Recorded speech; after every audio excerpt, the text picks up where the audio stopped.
Hello everyone, welcome to Sinful Gaming. Hope you're all doing well, hope everyone's staying safe, and most of all, I hope you're all fighting that war against the grey.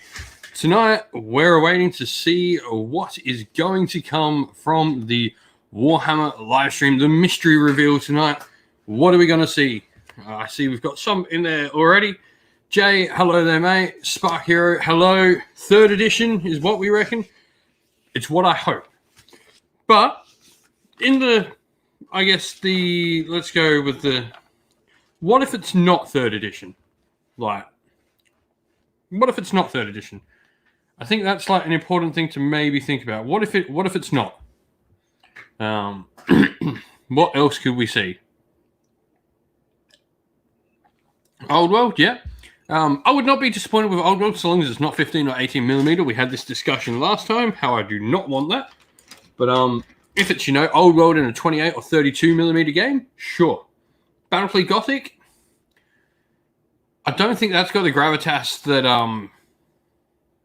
Battlefleet Gothic I don't think will hit enough of a audience to be worth the mystery reveal. As much as I want to see Battlefleet Gothic, I don't think it's got that big an audience. Heresy, on the other hand, I think has. Certainly. What else? Old World, Heresy, 3rd, and I think the TV show. If we are getting a live-action TV show, I think that's got worth in it as well. I think all 3 of those are the ones with true worth for something this big. I like Battlefleet Gothic, but I don't think it's big enough. It'd be interesting, because they hadn't announced what today was, so I think we're going to get one thing today.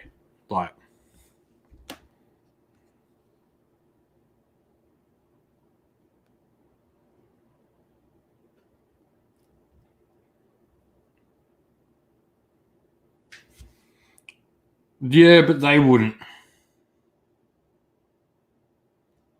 They've attached their own assumptions of grandeur, I guess, by making it a mystery. By making it a mystery, people expect something big.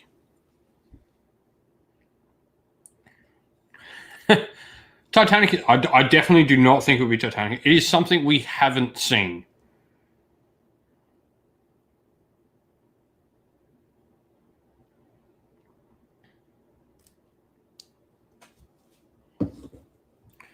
I don't think it would be Titanicus. Same reason as Gothic. I don't think any of the side games have enough. I don't even think Warcry or Kill Team have enough draw power to be a day on their own. Oh, by the way, we're painting our Primaris Marines because, if it's Age of Sigmar, why should we not be painting Space Marines?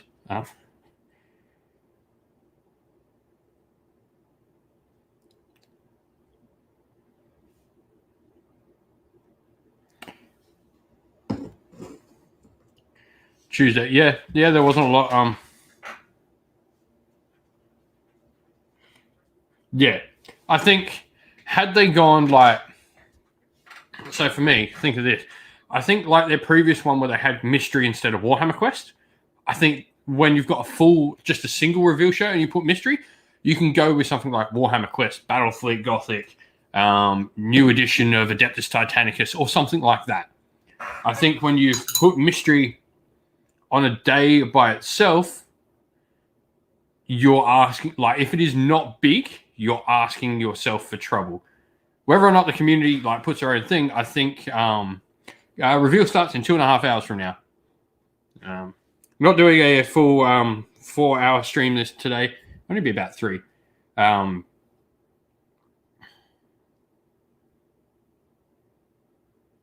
Still a little while after the reveal, but same as last time, I like coming on and having a bit of a chat, getting excited for Warhammer.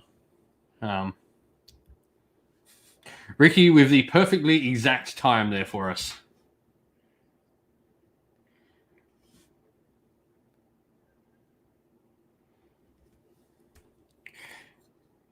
GW do dig themselves into trouble sometimes. However, I will say they also know how to dig themselves out of trouble really well. When you get into trouble a lot, you learn how to dig yourself out a lot as well.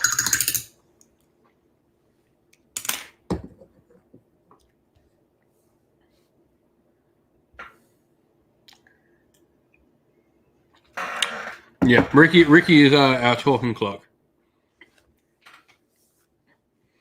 So yeah, I'm painting up some Emperor's Spears Space Marines. I've now done the armor and done their knee pads, which are just a different color. Following the guide that the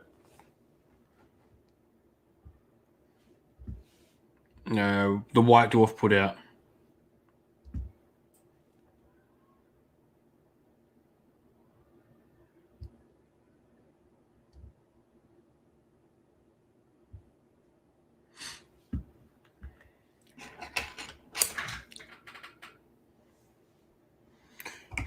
So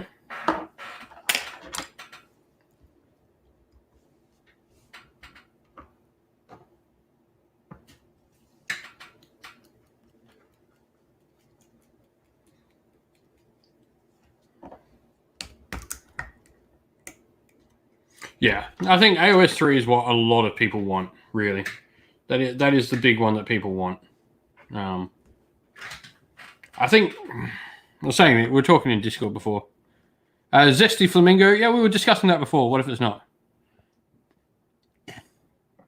Like a Warhammer loot box service would be cool. Like that to me is enough. I think that's big enough, like something like that. As long as it's not their previous loot boxes because they were terrible. And Vorsky, I definitely don't think it'll be Warhammer Total War. GW have never done a reveal for Total War ever, and they won't start now. That's Creative Assembly's thing.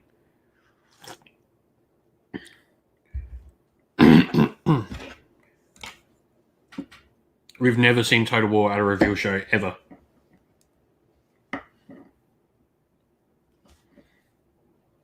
That's someone else's job, that.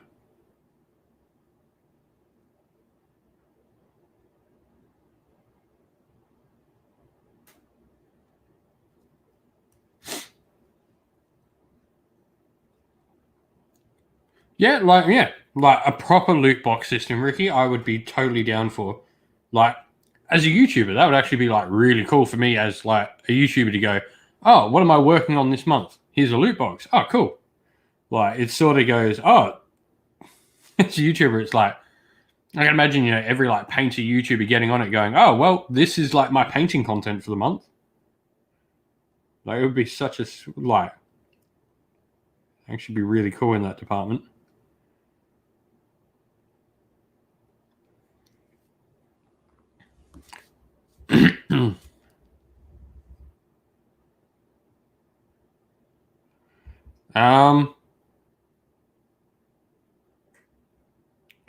Look, I think if we get third, we're going to be getting.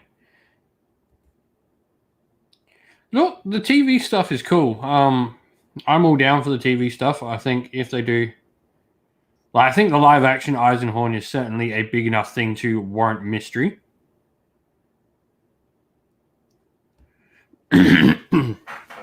Oh, excuse me.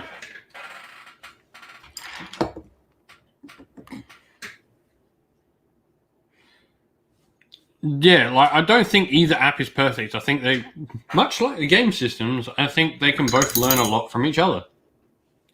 Yeah, Ricky, you would see all the unboxing vids appear if that loot box thing happened. I'm glad I didn't get the last one because, like, it's quite funny. The last ones that came out, on eBay, some dude was selling like the entire like first 3 sets of Underworlds when that loot box stuff came out. Those loot boxes in Australia, they were $200 for the Underworld, $250 I think for the Underworlds one, and I bought the entire first 3 seasons. Bar all I'm missing is Spikeclaw's Swarm and the Vanguard Hunter one from the first season. They're the only ones that were missing from it. I bought it all for $200. Like, and I saw what came in the loot boxes, and I'm like, the loot box I got for eBay was much better than this.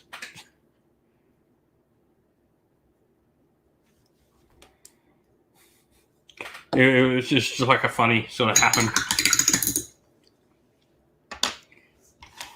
Last ones are okay, but yeah, I think like a true like mix. I didn't like how it was like Imperium and Underworlds. I would have just rather like 40k and AOS. Or the ability to go pick and mix. Like, literally give me models.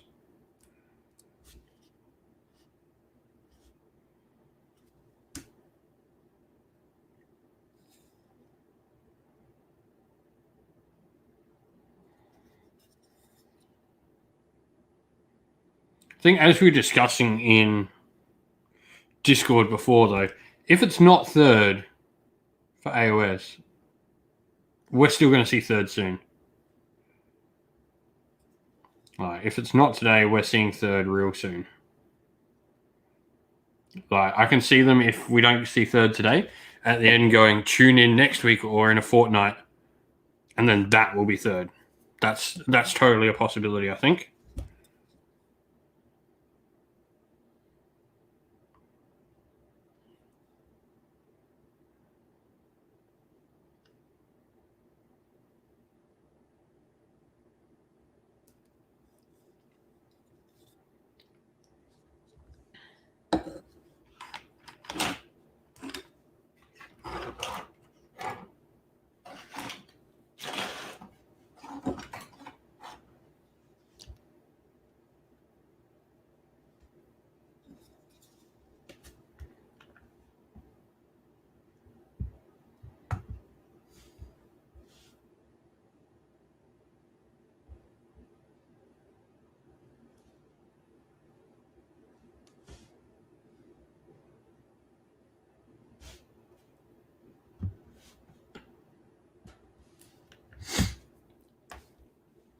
So, yeah.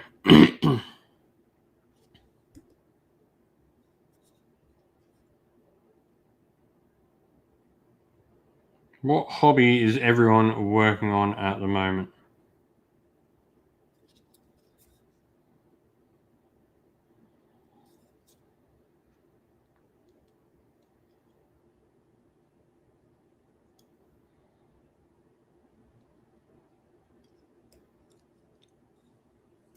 What has everyone been working on hobby-wise at the moment?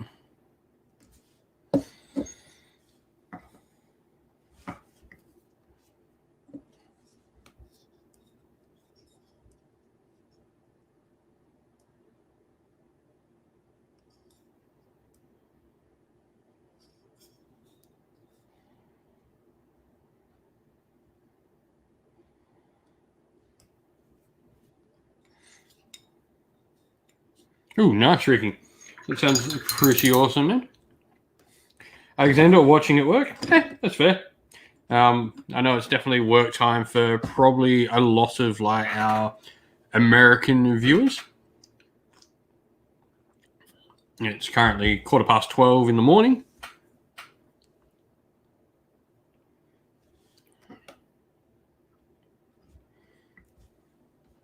Yeah, Vosky, the rumors are that we're seeing Bretonian, we're seeing night style Stormcast, like proper night style. Don't know what that means, but I'm intrigued nonetheless.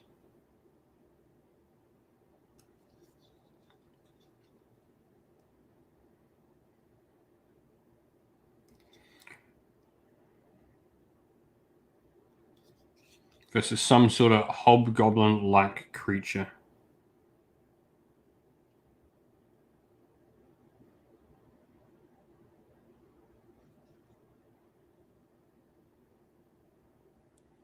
That is what the rumors are. But who knows? Rumors are rumors until proven false or otherwise, and maybe they will get proven false or true tonight.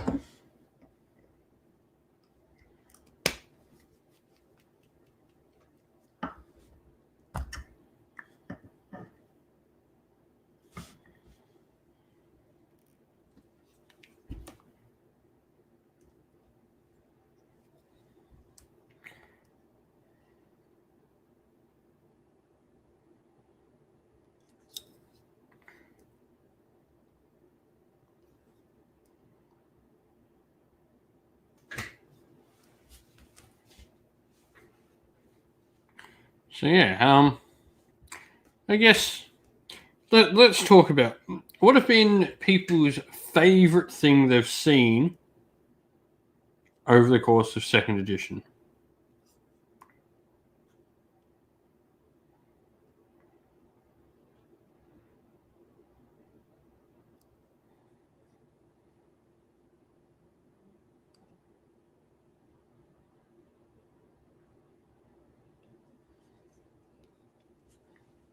Cities of Sigma, like that is right up there for me, definitely, Ricky. I will heavily agree with that one. Endless spells for me, like straight off the bat, like how can we look at Age of Sigma second edition without looking at how cool endless spells have been?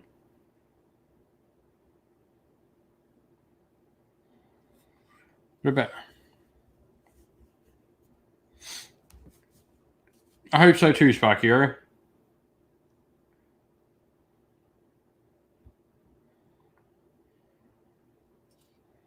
I made a whole, like, I had to make a whole video series about like how to fix it.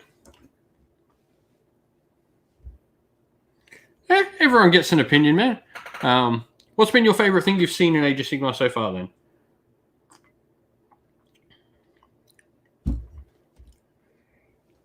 Cities of Sigmar, endless spells. What do we think of like terrain? Like that's certainly been something that's been added a lot.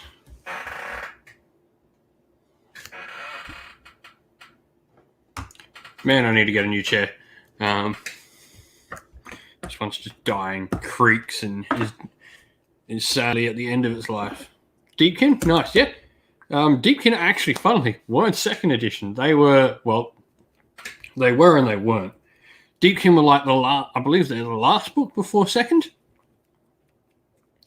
So they're very much like how Soulblights and all that.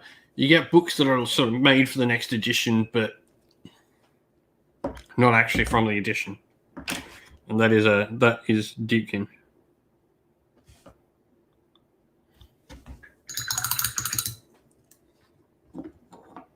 Cities of Sigma, yeah. Cities of Sigma has just been fantastic, hasn't it?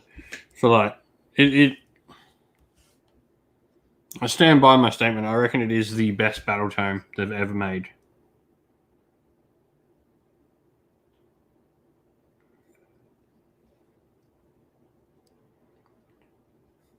Yeah, really, I don't doubt that.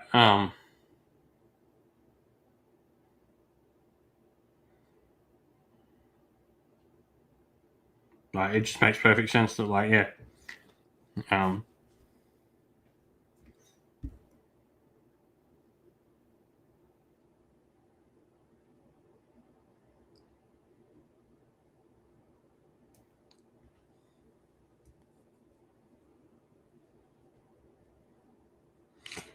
Yeah, Donald, I think that's certainly some great picks of what's coming. Yeah,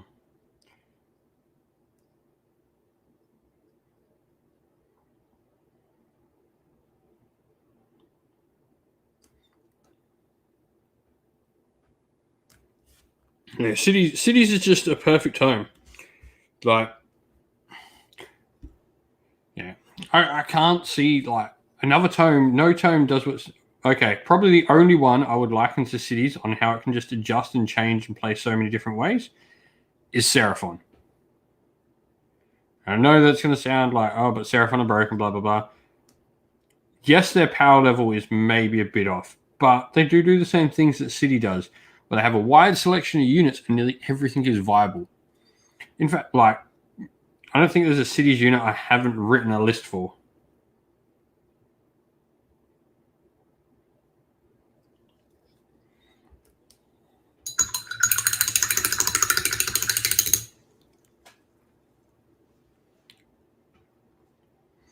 Talking all this amazing stuff about Age of Sigmar, and I'm painting Space Marines.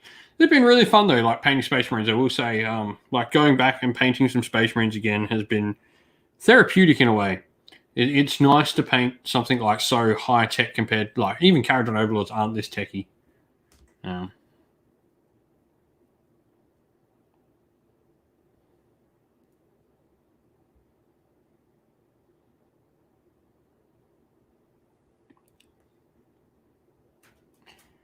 Yeah, like I'll say that Seraphon failed on that aspect, Ricky, without a doubt. As just like a playability of a book to allow you to take so I look at Cities and Seraphon as two of like the big books with like a massive range of units, and you've got other ones which are probably Stormcast and Skave. Now Skave are definitely in a better place than Stormcast, and Stormcast do have some builds. However, you look at the two big tomes in Seraphon and Cities, and the amount of unusable units on that is very minimal.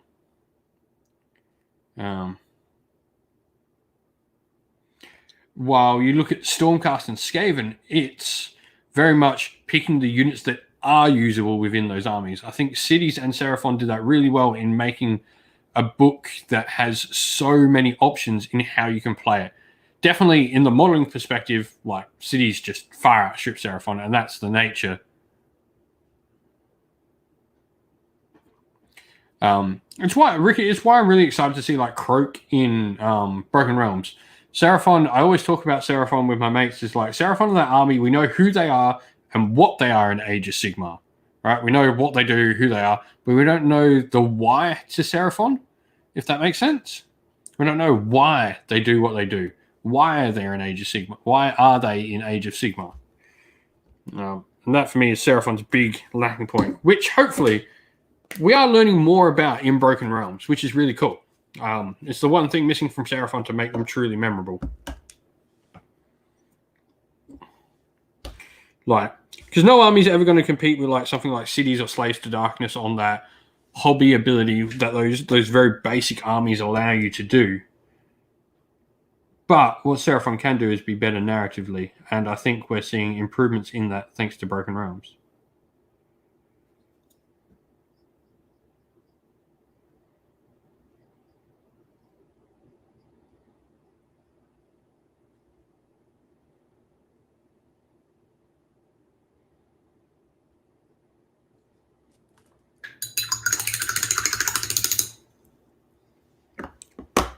Yeah.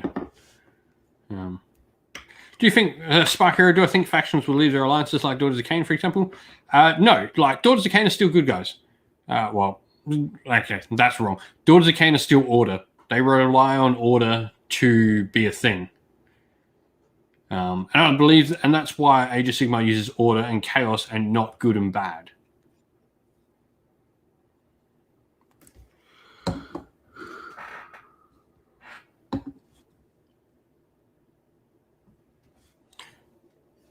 I wouldn't be surprised to see more Orders like go the way of the Dodo. And just like completely utterly replaced by cultists, which I think I'm fine with. But I would like to see a new Marauder kit. Like, I think that would be really cool.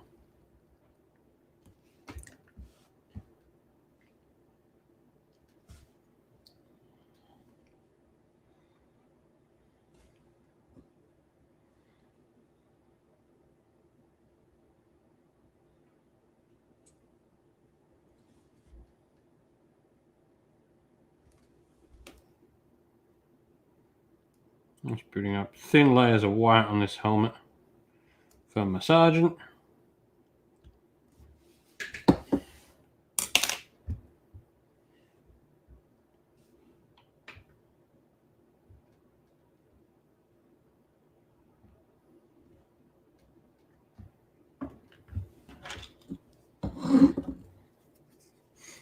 There's so many pots of Corax white. When I picked up, what did they come with? Oh, they came with the Murmon Banshees from Broken Mortal Realms. I picked up a ton of them. It was only like $12 Australian compared to, I think it's like $26 for the Murmons. So they're like half price, the Murmon Banshees. So I have a giant Nighthorn army I need to paint up now.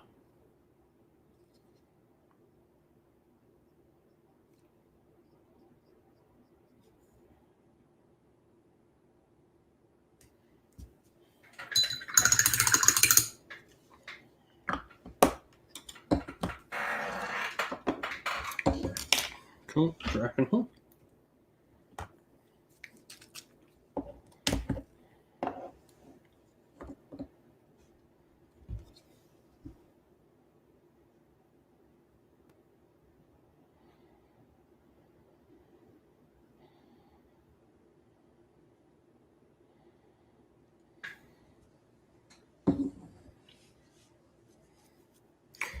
Look, I don't think there's going to be much nerfing happen for a little bit. Like, we might see a new War Scroll with a new edition, but I don't see them things happening. I think maybe when we get a new Slaves book, we might see stuff like that. Least favorite faction.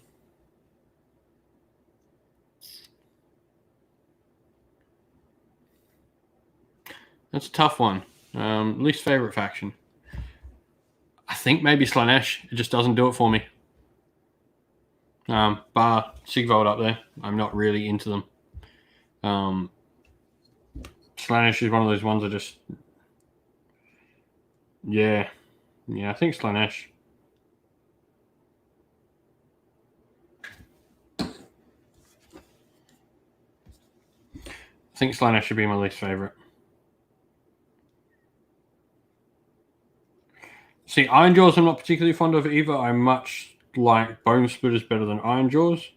And Slanesh, I like the Mortals a lot more than Demons. I think the Slanesh Demons are my least... The Slanesh and Nurgle Demons are the one I'm not particularly fond of. I like both Mortals from both though. In fact, it's funny. I know some people don't like them, but I really like horrors. I like the premise of what a horror is. This weird, like, creature that sort of, like, splits and melds and changes all its appearance. I really like horror. Speaking of which, I got, like, a pile here. I've got, like, a little Zinch stuff to add to that army up there that I painted last year.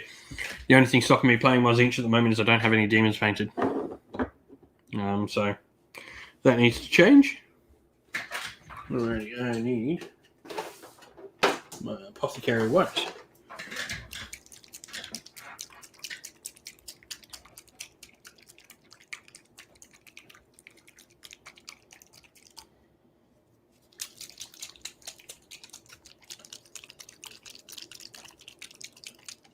And if you're watching, please don't forget to drop a like. Helps everyone come and find the channel.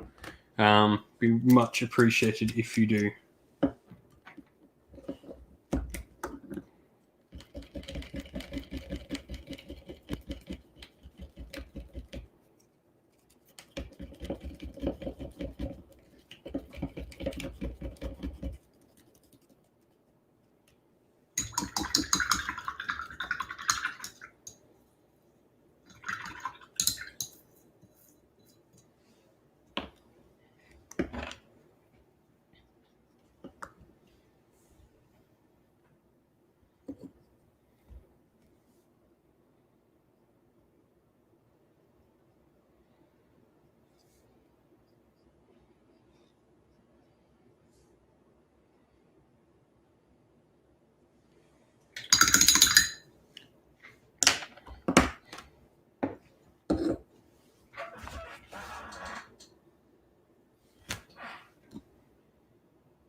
Just have a look where we can do the...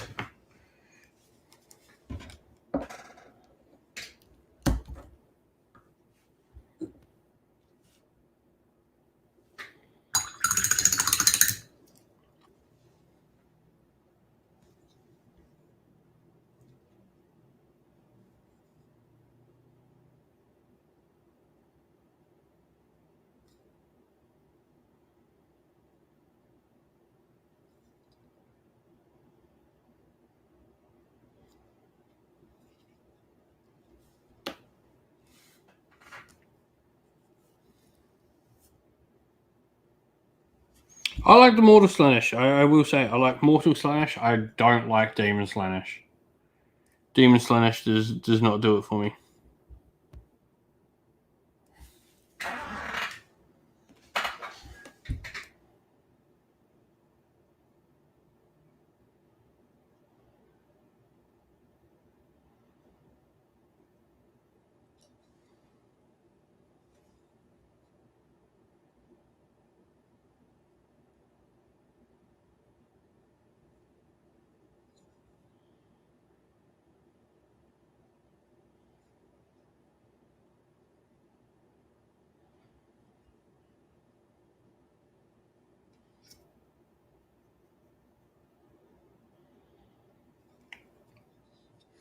What are my hopes for new models in the new edition? Look, models, I can't say like I like more updates to some of the older kits. Would definitely be on my list of stuff that I'd like to see, but really, it doesn't bother me all that much.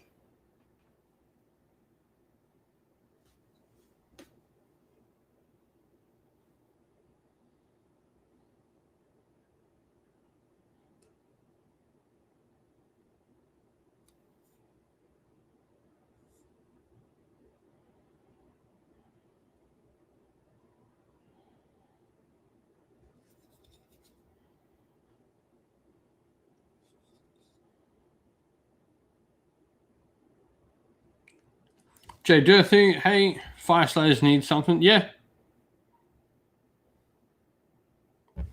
Yeah. We've talked about that at length, haven't we? Fire Slayers definitely need like some more love.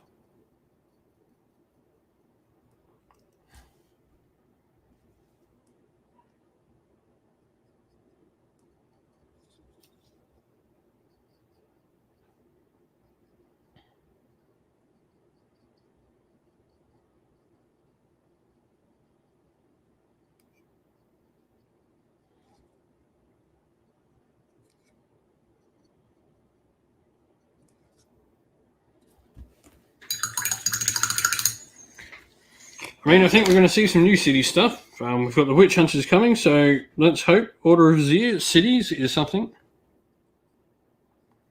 I mean, everyone wants crab units at the moment, don't they?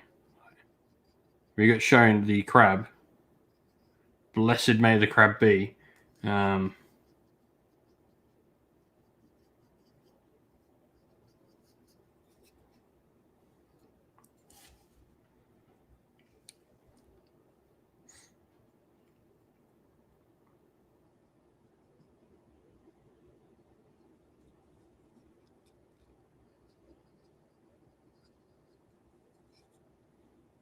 Broken Realms Crabnos, all right, yeah.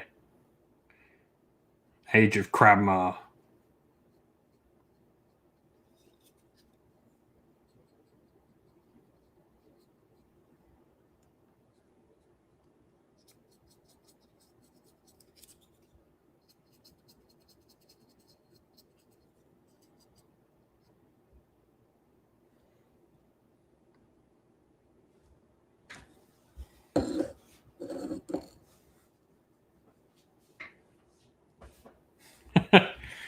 Nice.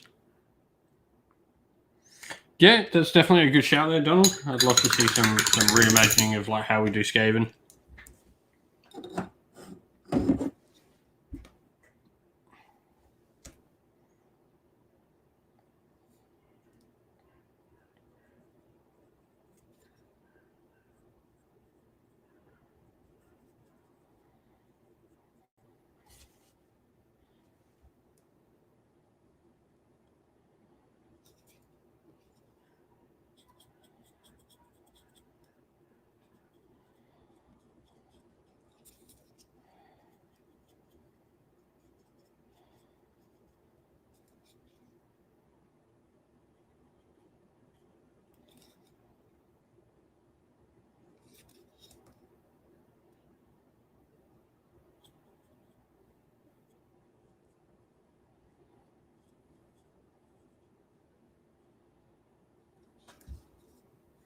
Yeah, I'd love to see some new Skaven stuff.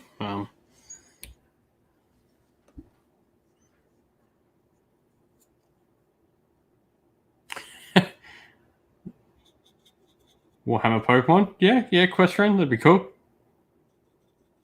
I mean, two of my favorite things coming together.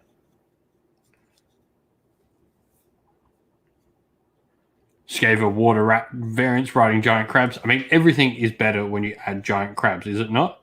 Like every army should be. Should we not just open like the crab chamber of Stormcast?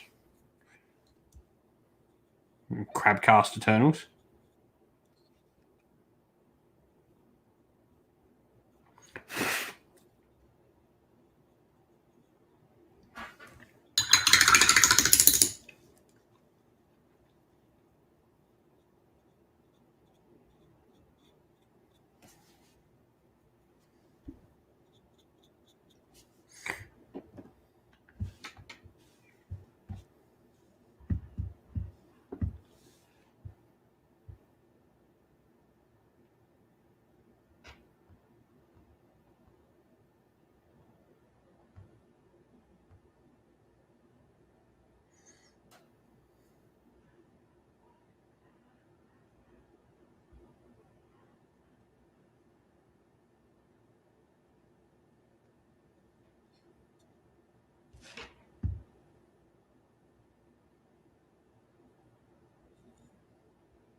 Yeah, just crabs in everything. Everything is better with crabs.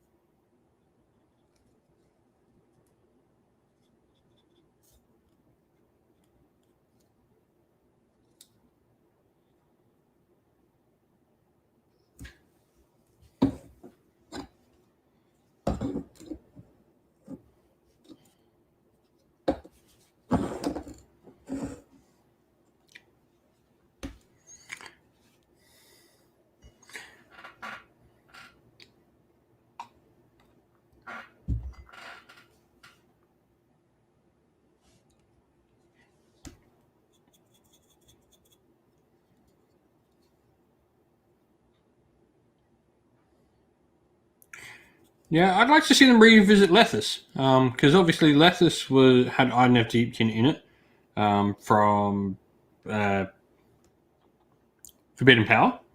That's the book.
Liberated Gold has a habit of splitting so much.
So yeah, do I think third edition will be Destro Cinti?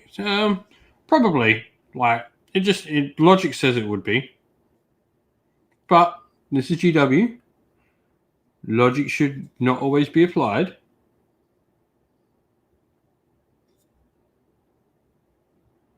You can swing a curveball at you from anywhere.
Afternoon, mate.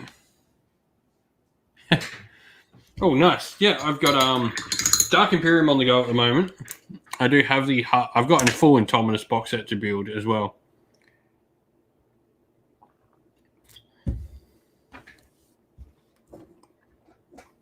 So, should be a ton of fun.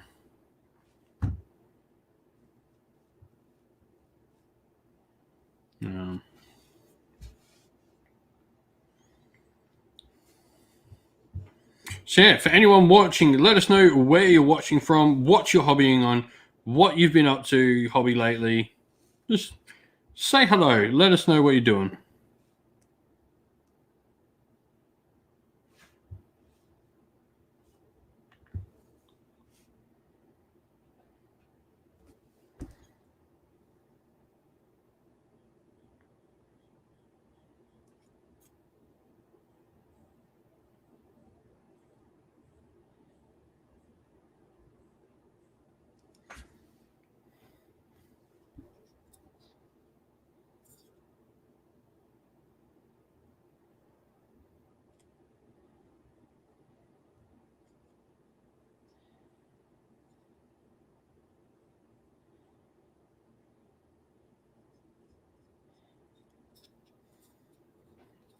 Nice. What are we cooking up there, Spark Hero? We got a really nice German restaurant near me called Bavarian.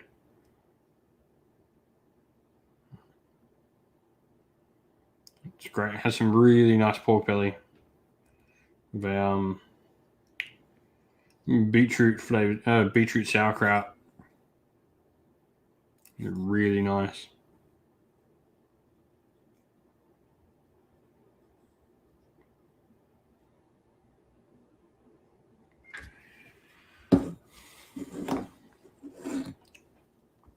Don't forget as well, drop us a like on the video or a dislike, and if you dislike it, I can't help it. But love you to that one person that's disliked the video so far. I love you deep down. So thank you for coming and watching regardless.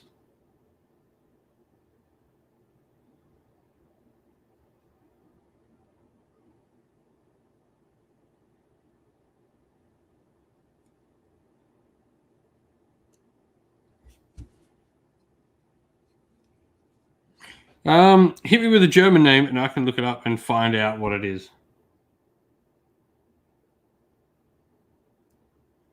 I may also actually know. I know a tiny bit of German.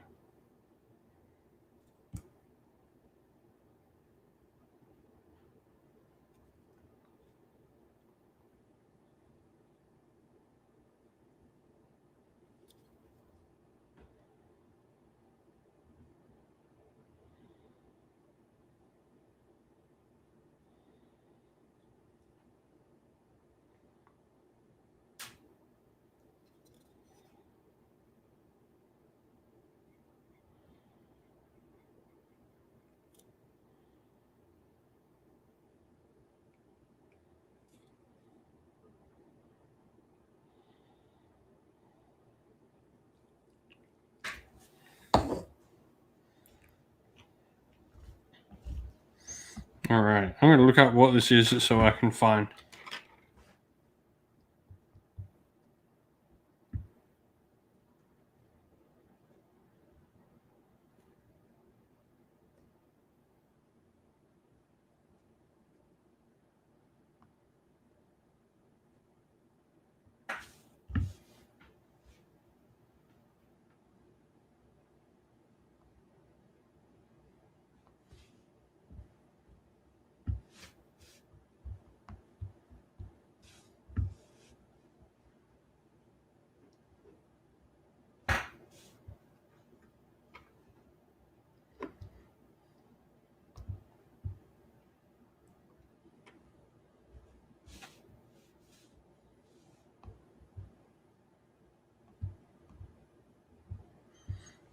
I mean, whatever it is, it looks delicious. Yeah, it looks like some sort of like pudding. Nice. That looks pretty nice, man. I will say that.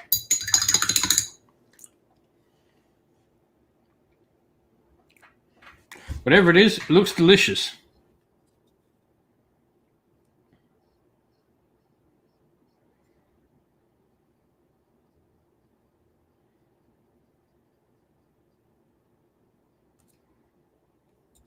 It's really interesting seeing.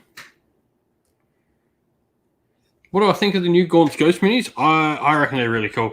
I love seeing characters from Black Library that have played like such an important part in like the foundations of like making the setting as cool as it is. Get models. I loved Gardas getting a model for Age of Sigmar. And yeah, I was really happy to see Gaunt's Ghost get models.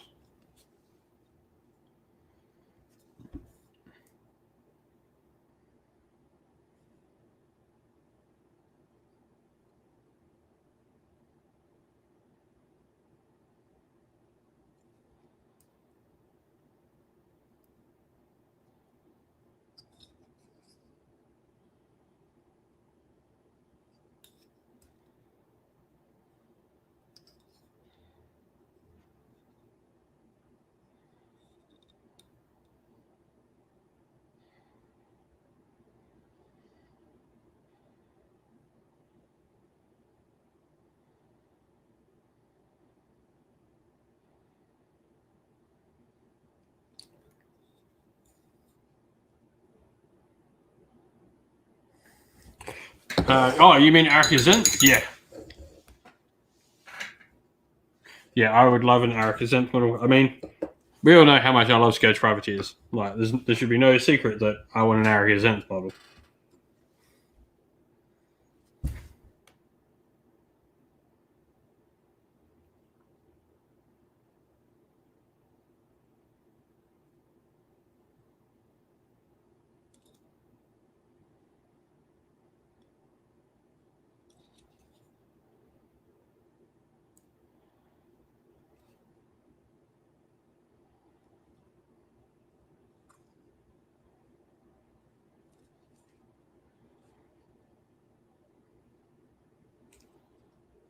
I mean, I'd love to see all three characters from that series. I'd love to see Arcazent, Callus, and Toll as well.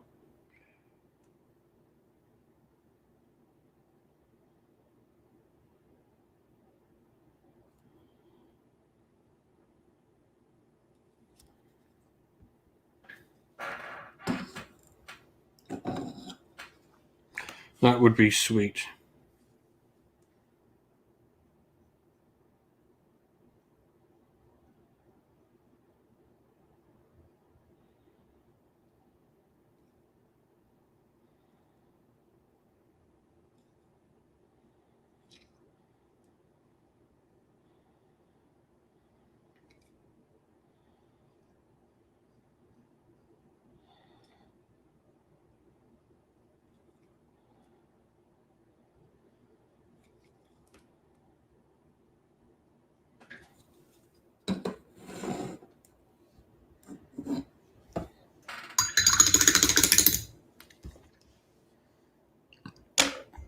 Oh yeah, Emoda. Remind me which one that is. Is that the Is that who I think it is?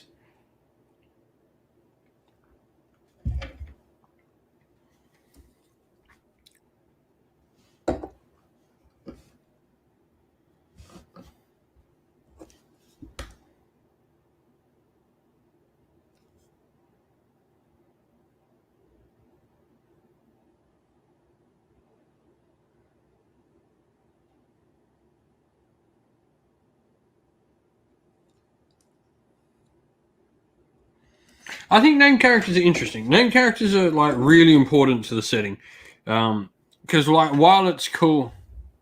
Yeah, that is who I thought it was. I'm like, I recognize the name. I'm pretty sure I know who it is.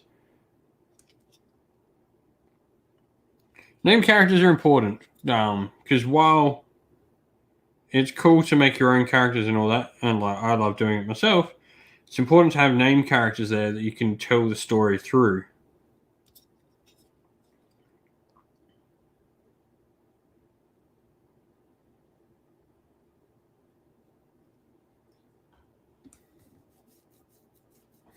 Yeah, no, really cool character. No, completely agree with her. I like her a lot.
Really cool character. I'd love to see her more though.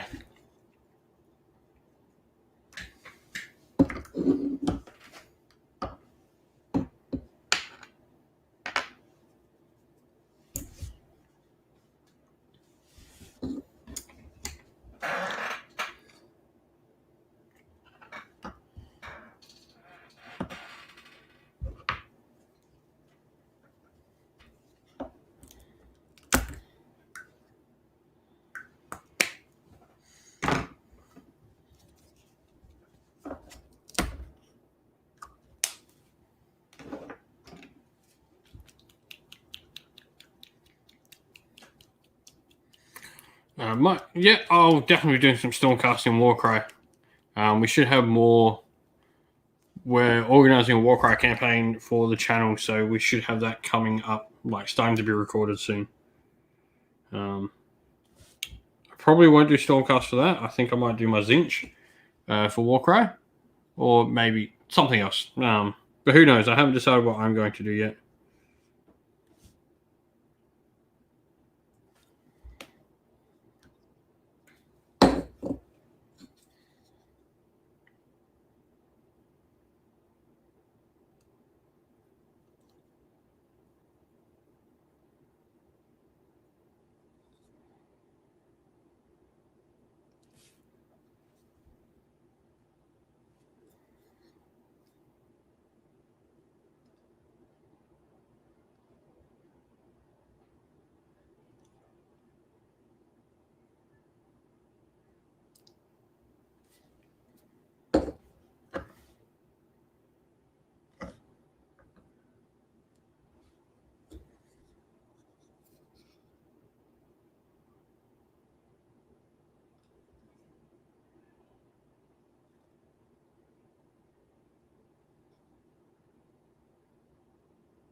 Any books with Stormcast for Warcry?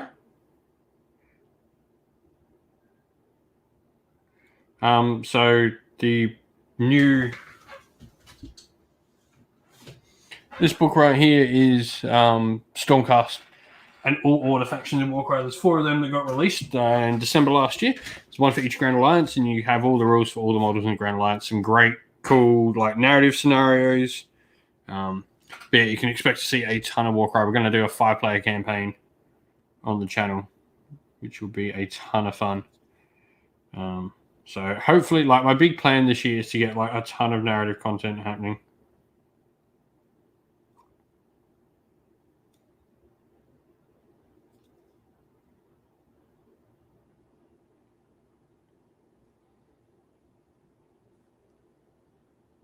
So what should be happening soon is getting like, Callus Toll and Arik Azenth. So Callus Toll and Arik Azenth, they first appeared in Cities of Secrets, then in Callus and Toll, obviously, the Silver Shard, and then Arik Azenth has her own story in Heart of Winter.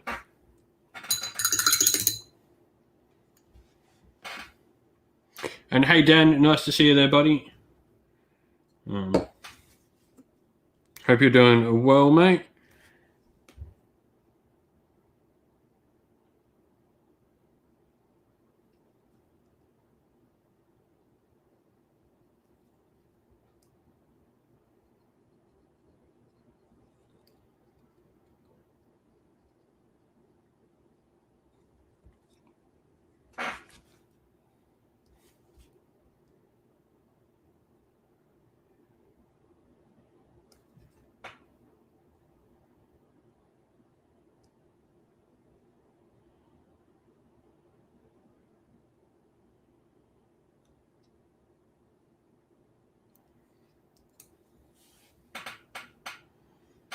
So we got pretty much an hour and a half to go until the reveal show.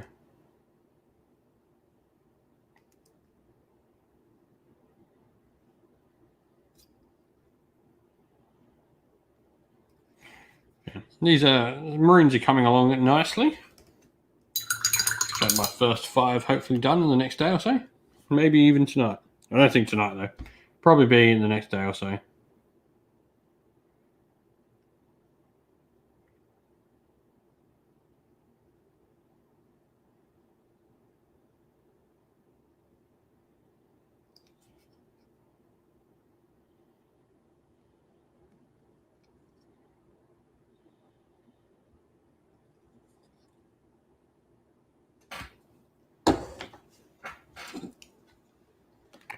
Yeah, I saw you, Bellicor, man. He looks sweet.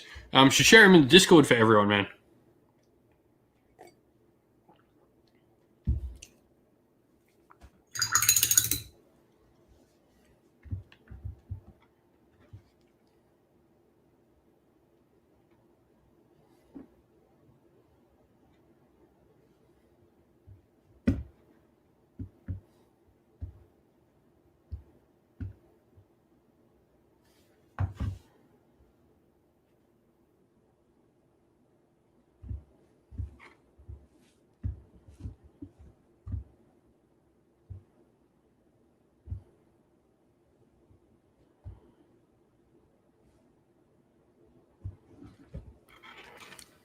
Yeah, throw Bellicor in Discord, man. Let everyone see your Bellicor. He looked wicked.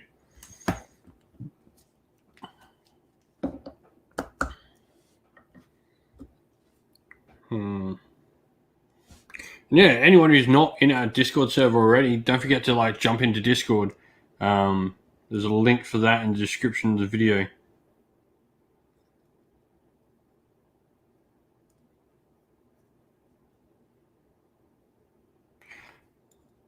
Also, while I'm here as well, thanks to those that joined Patreon and Discord the other day.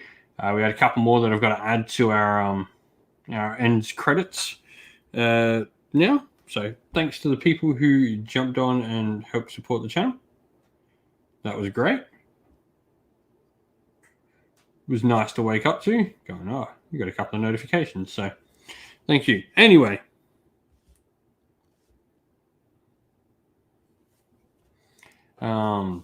Yeah, slowly getting there with these Marines there. They should be done pretty soon.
So, yeah.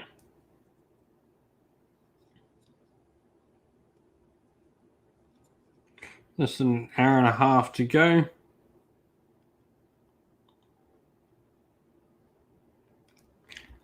Be getting excited, everyone, for what we're going to see.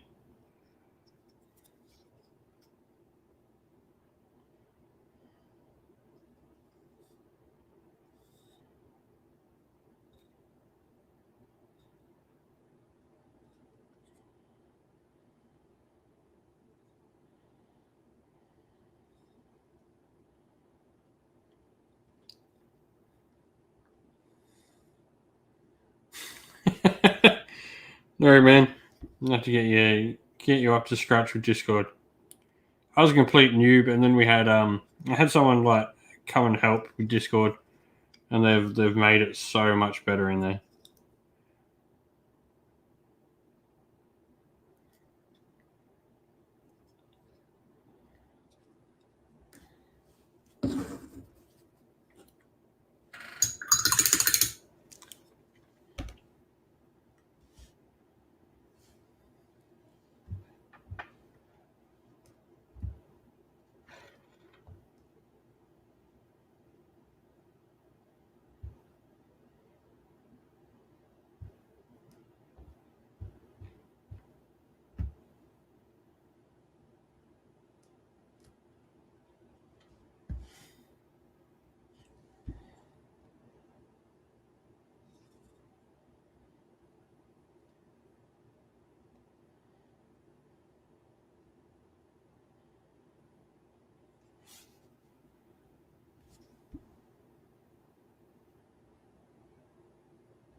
So yeah,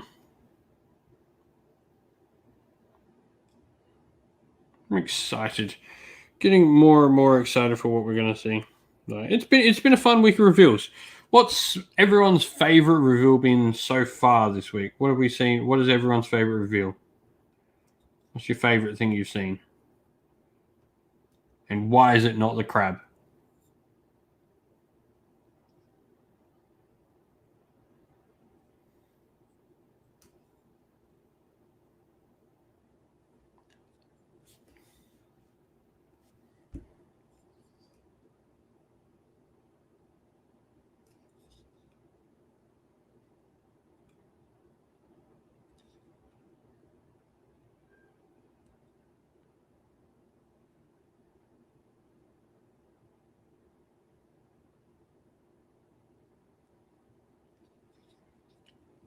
Deepkin Warband?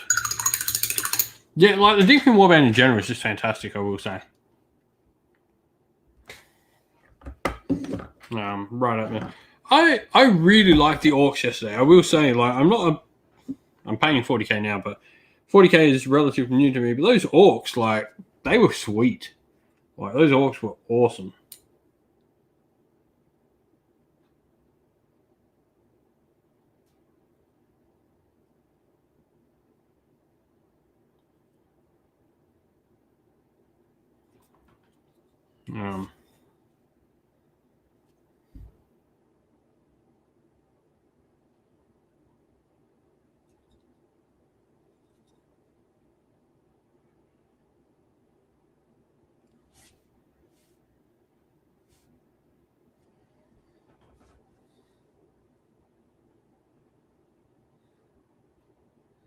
Yeah, like everything about that orc release was just great. That I think that is the like the best reveal in how they did the reveal, if that makes sense.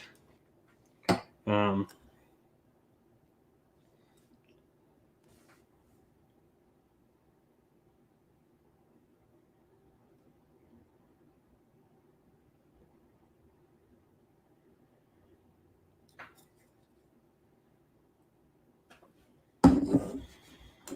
it's tiny. Like many models, I think it once you see it like done by some of the better painters in the community, I think it'll be fine. I really like Kragnos. I thought he's cool.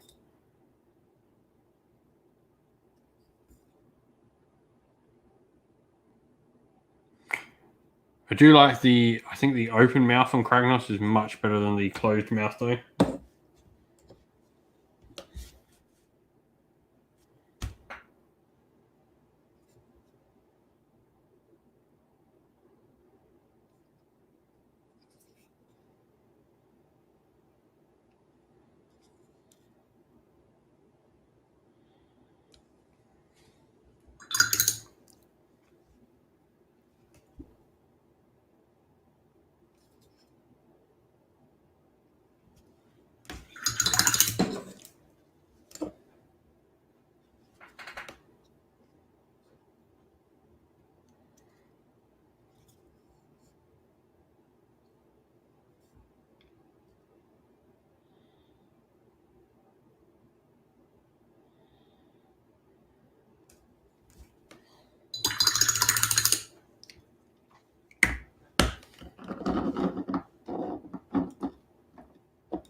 Just give me a sec, just for fun.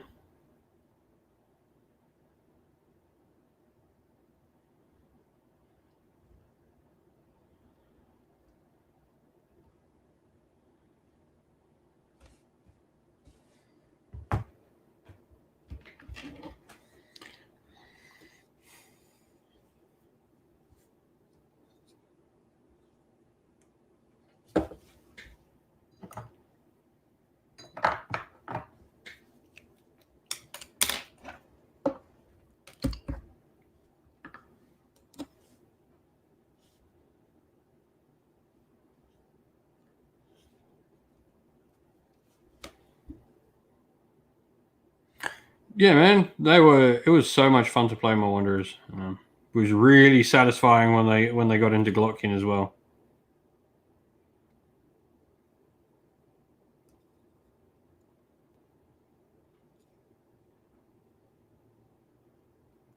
They beat Durthu up, Glotkin up good. Free Mark, nice to see you there, buddy.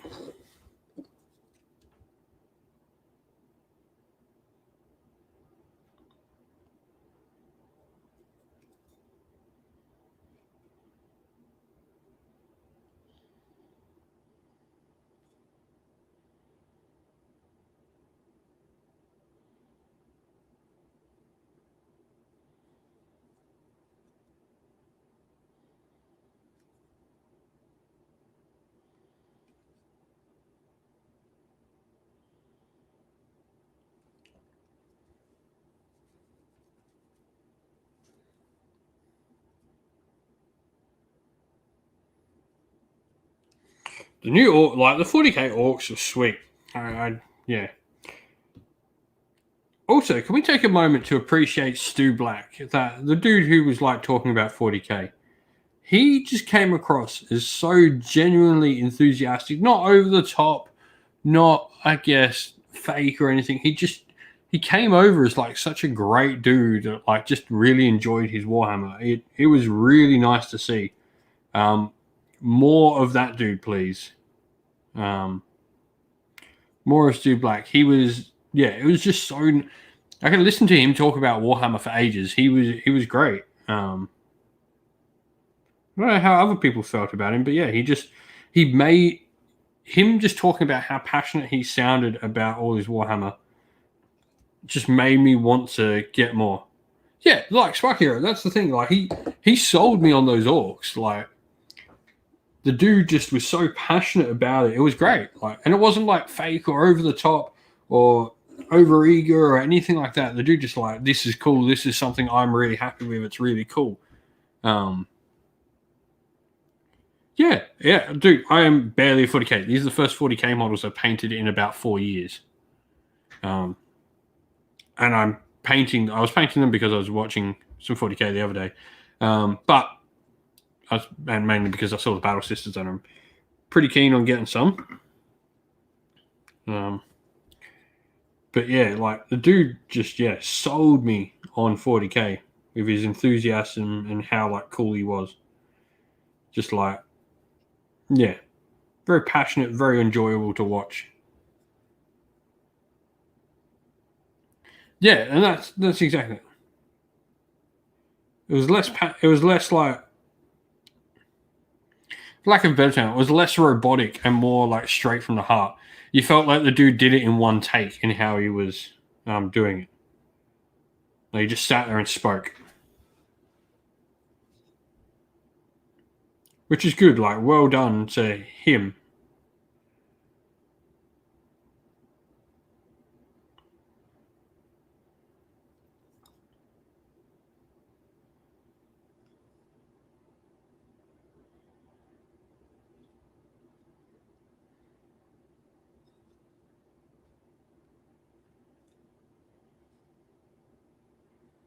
Yeah.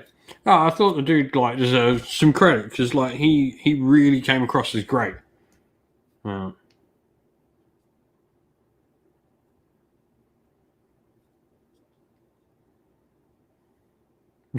more of that dude could sell me on most things in Warhammer. Like if he like just started talking about like that, but obviously like what was cool is he's obviously like way he's talking about it is he's an orc player as well. Like by the sound of it, so not only is he like the lead from Warhammer 40k, but it's his army being touched in Warhammer 40k as well because he sounded like he had this big passionate orc army as well. So I think they need to do more of that when they're revealing armies. Like I get they're like obviously like newer armies that's harder to do with. But for him, like he's an orc player, so you should get people that are passionate about that army within their structure to talk about it. It'd be like, if you do a Dark Angels release, get Jervis to talk about it because Jervis will talk about Dark Angels, or like Adam Trope. Get either of them to talk about.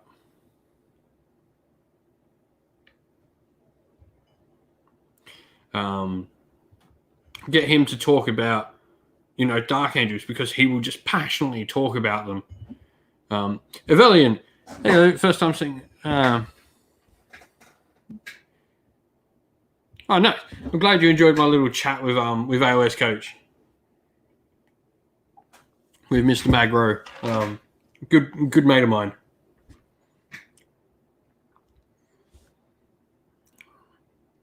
I know it wasn't everyone's cup of tea, but like Hakurum was about being able to play my full Dark Elves. So I used to play pirates and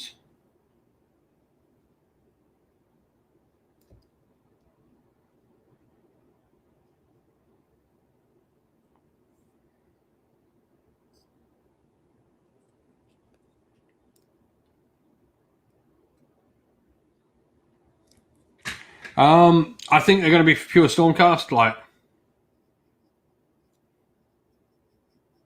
I don't see them selling cities as a starter army. But you never know. Like, we kind of like so it could be like a Stormkeep army as well.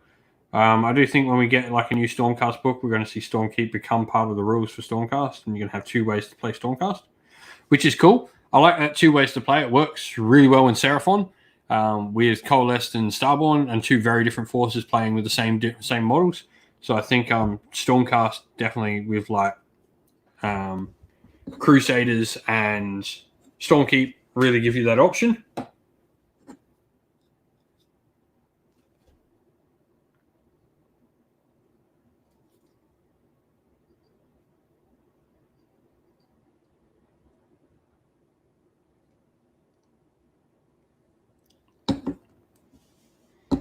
Yeah, no, it's been going around, like people talking about him.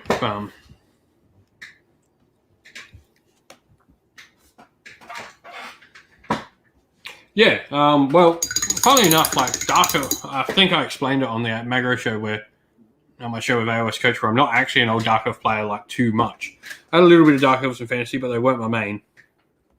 I'm actually an old Wood Elf player from Fantasy days, which have been really fun. If you've seen on the channel lately, we've got I just painted up a brand new Wood Elf force that got its first bat rep in, and we should have more bat reps to come with those.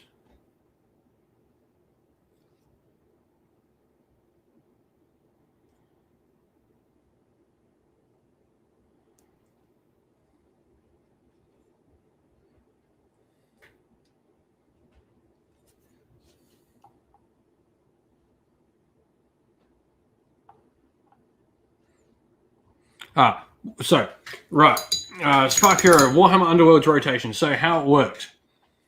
All cards, so all warbands can be used with their warband specific cards at all times in matched or competitive play. This is how the rotation works. So like the original Stormcast, what are they? I forget the name of them. The original Stormcast Liberator unit, whatever their name is, you use just their warband specific cards. All right, so you buy them with the warband. It is harder to get them, I will say that.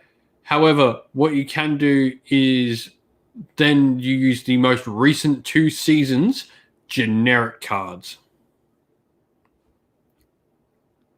All right, so warbands are always remain playable. You just have to rotate out your generic cards within the warbands. And yeah, we're about to hit Series 5 of Underworlds because the IDNF Warband concludes Series 4 Dire Chasm.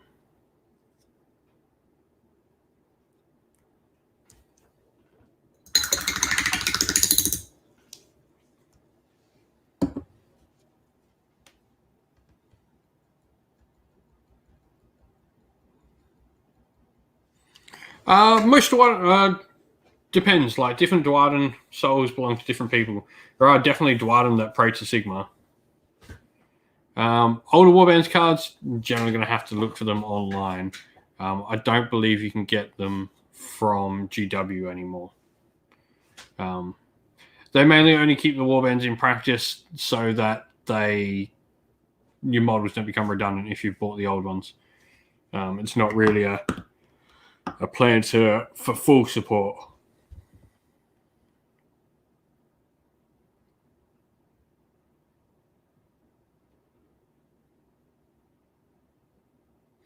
Yeah, Grungy's currently hunting the 8 Lamentations.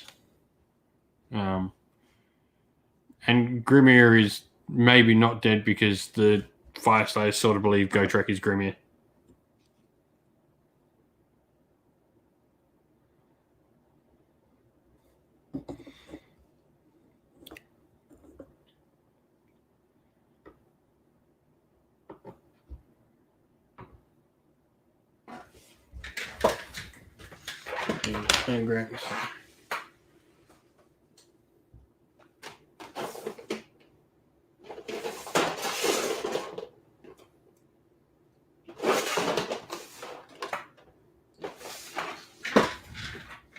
Grungy's hunting the 8 Lamentations, so there's a whole story arc on it.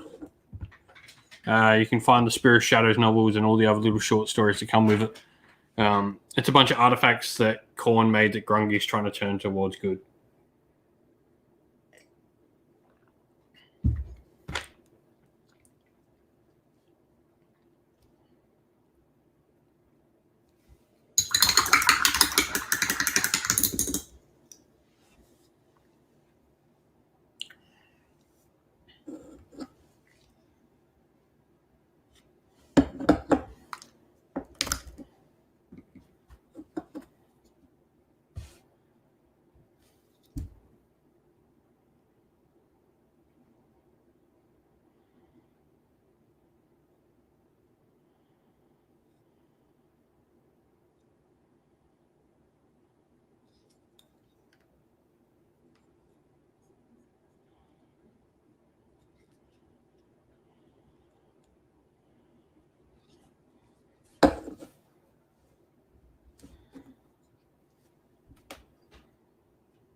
Yeah, it's a pretty cool story. Josh Reynolds wrote it. I would go and give it a check out.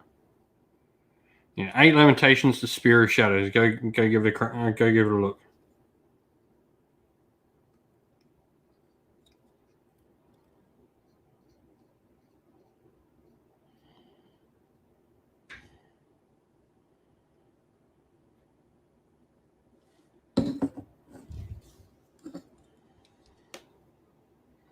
It's Grombrindle.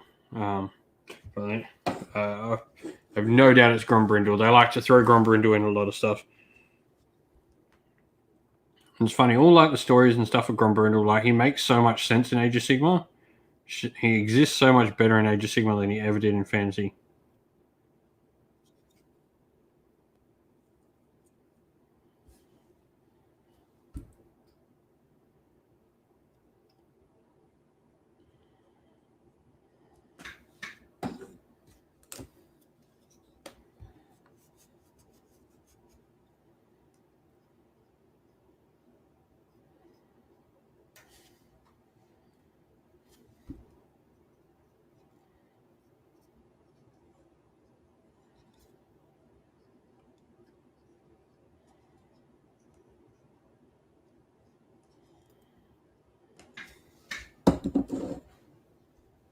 Yeah, in Warhammer Fantasy, Grombrindle was sort of like never truly taken seriously. In Age of Sigmar, he has the chance to be like something truly special, I think. Like the whole like how he works just fits in well with like Age of Sigmar.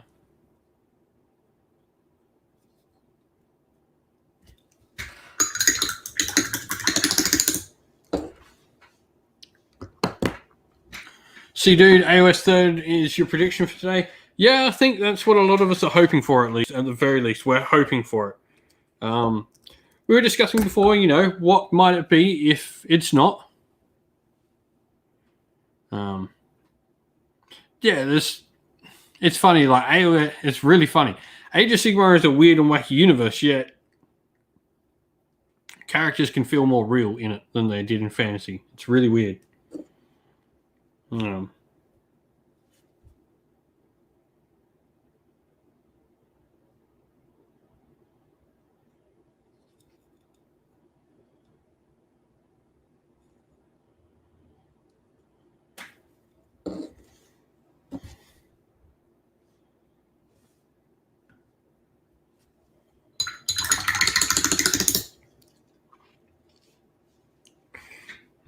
It's like I was talking about at the start.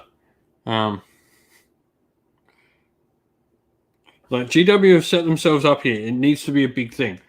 So I think there's very little that can fit the bill of what they've hyped up. We were talking about this before. If it's a mystery reveal, right? A mystery reveal on a day full of reveals, it could be anything from like Battlefleet Gothic to something like that.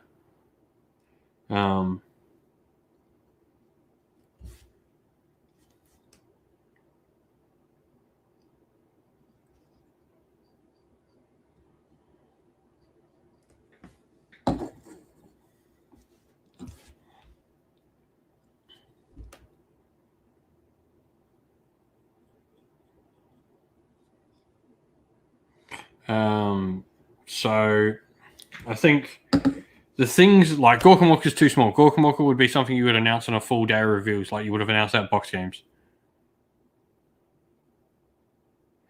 So the limit of what this could be has to be big. So Age of Sigmar 3 certainly fits the bill. I think Horus Heresy version 2, if that's coming to all plastic and a generic GW range, that certainly fits the bill. Warhammer Old World, like a proper reveal with models and stuff, fits the bill. It has to be that for Old World, though. It won't be Old World unless it's got models. It has to have models. If it has models for Old World, it definitely fits the bill. Actual times, dates, a streaming service to watch on, proper information on their videos, and the Eisenhorn series announced maybe going to something like Netflix or Amazon is certainly something as well. I think they are the 4 things it could be. I don't see anything else fitting. I don't see it being anything generic 40k. They would have used their days better to put 40k on.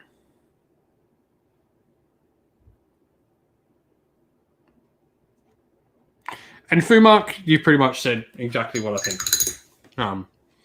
There's certain characters in fantasy that never really got like a true piece to shine. We're always sort of like meme characters. Age of Sigmar's allowed them to get rid of that meme status and be something like true. Like Grombrindle just fits so much better in Age of Sigmar. He's what he does and what he is.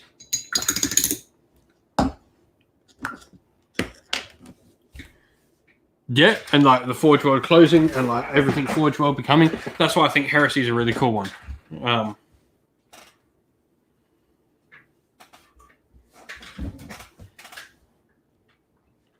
We are about an hour away from the reveal show as well. Not going away, being more integrated than it was.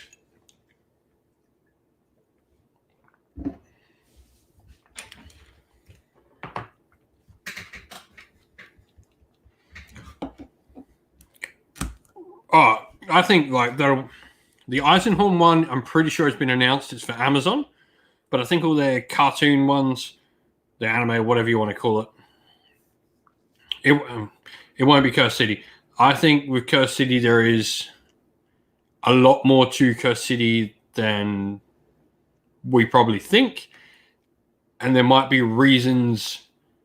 world issue reasons why GW can't say anything about it.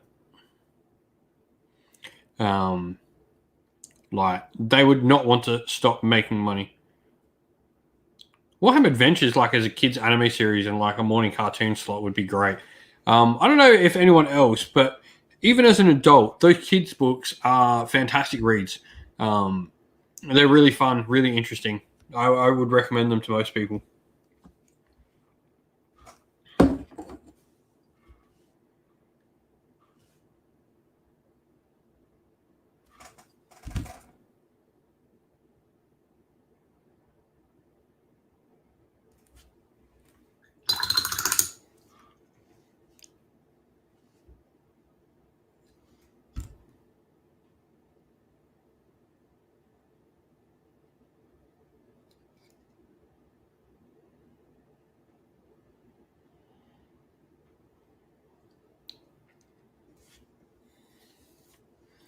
Yeah, I think the kids ones are really cool.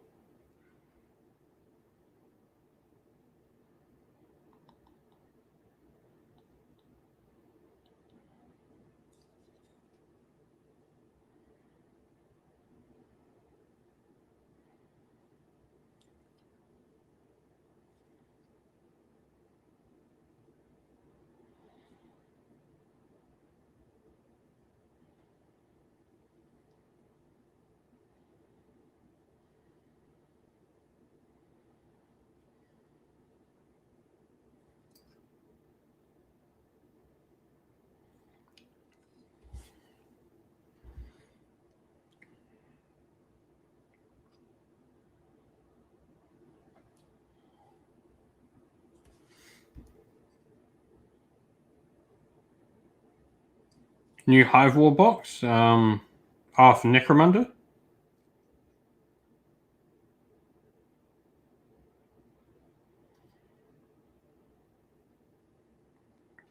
The chances are there's going to be stuff that sells out for a little bit. Production issues. As the UK gets a bit more back on track, we'll start seeing things return to normal.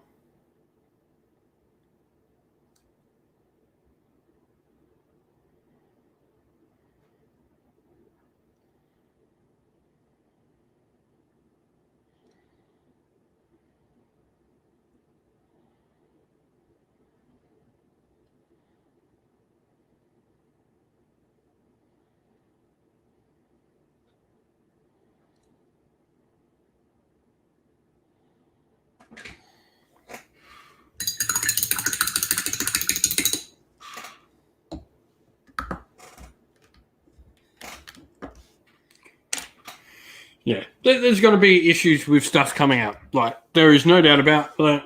That is just going to be a thing that happens. So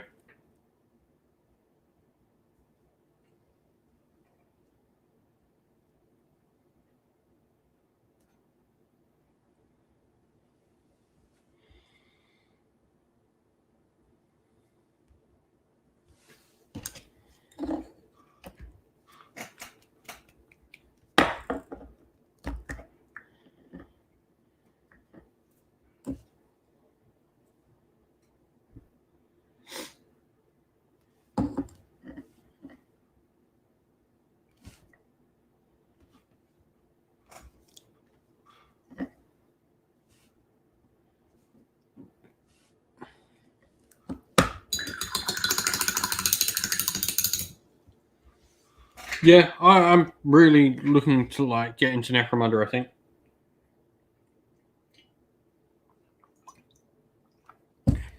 Look, with the uptick in how the channel's doing, Patreon and YouTube members and all that starting to improve, I'm able to make time to do things like the narrative campaigns now, where I can put weekends aside for it.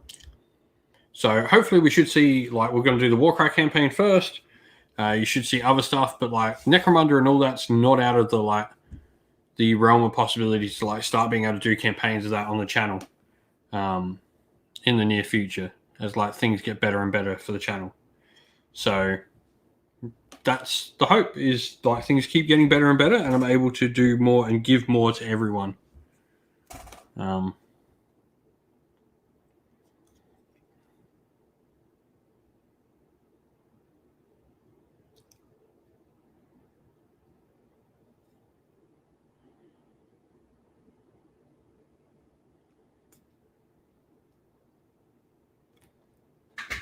So that's a really cool thing that can happen.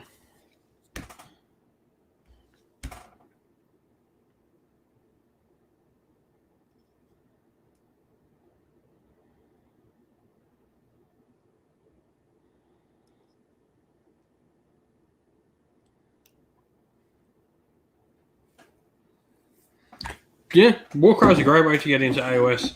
They are very different games, so make no mistake, like you do have to learn two different games. But like Warcry is fun.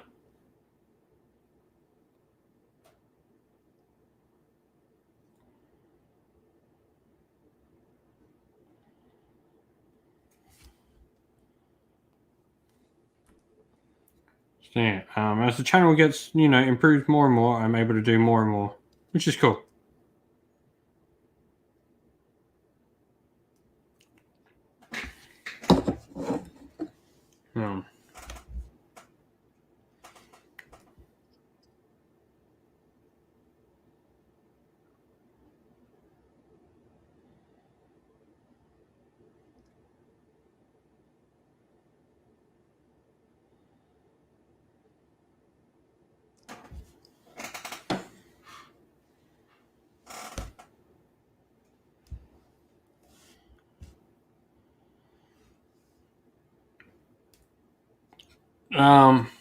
Oh yeah. Beast of Chaos is O Warming chaotic beast of thralls that any Chaos Warband can take. The chaotic beasts aren't a warband in themselves. They're generally able to be taken with other warbands.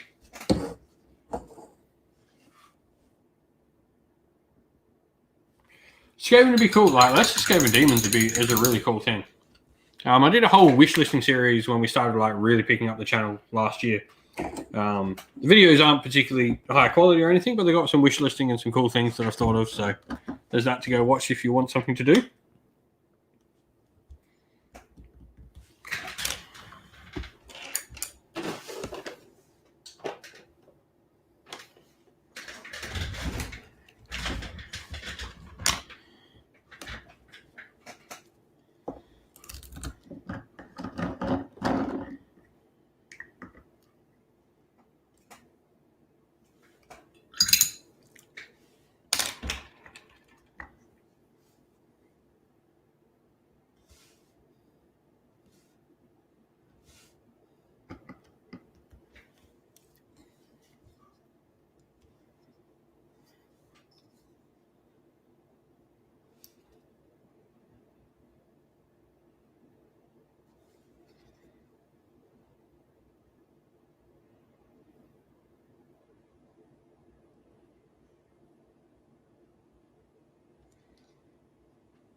Yeah, more Vermin Lords would always be welcome.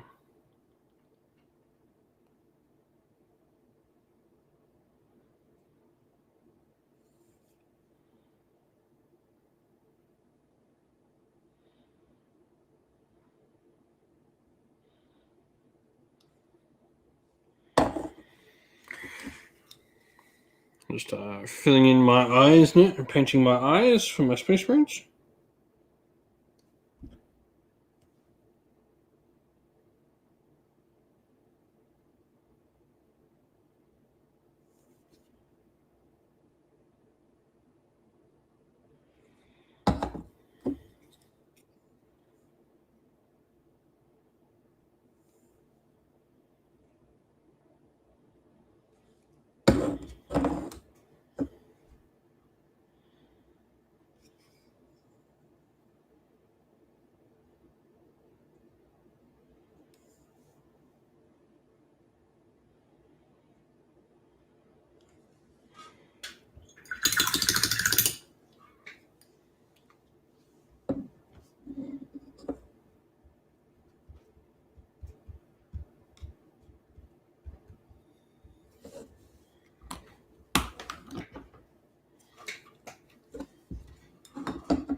Yeah, I'm making pretty good progress. I might have these actually finished tonight. Because I'm just doing my highlights now. I've got no washes left to apply. It's all just highlighting, so might actually be finished.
Faust, yeah, I'm painting up some Null Myriad Mortek card. Nice.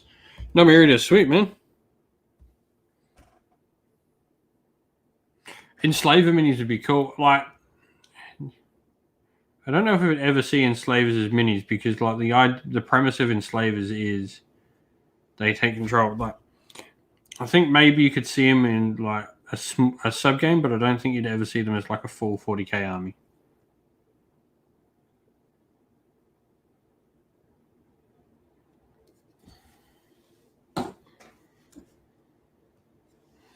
Definitely think you could see Enslavers as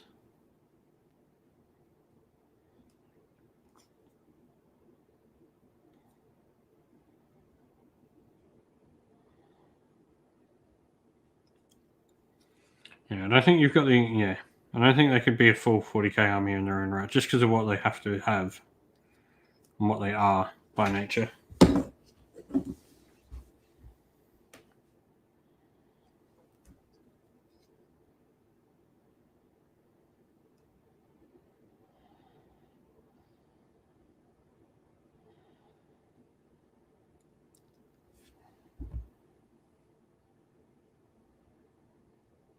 Yeah, that's probably correct. Like, and I don't like. I think that whole thing there that cuts on like Imperial Guards and Gene Stealer Cults thing. So I don't think you want to include them for that reason. You don't want to tread on something else's toes.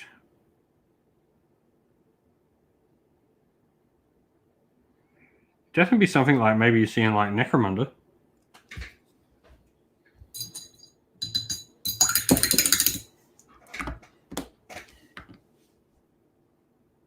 Unsquat the squats. I mean, that'd be cool. What are we? We're 45 minutes away.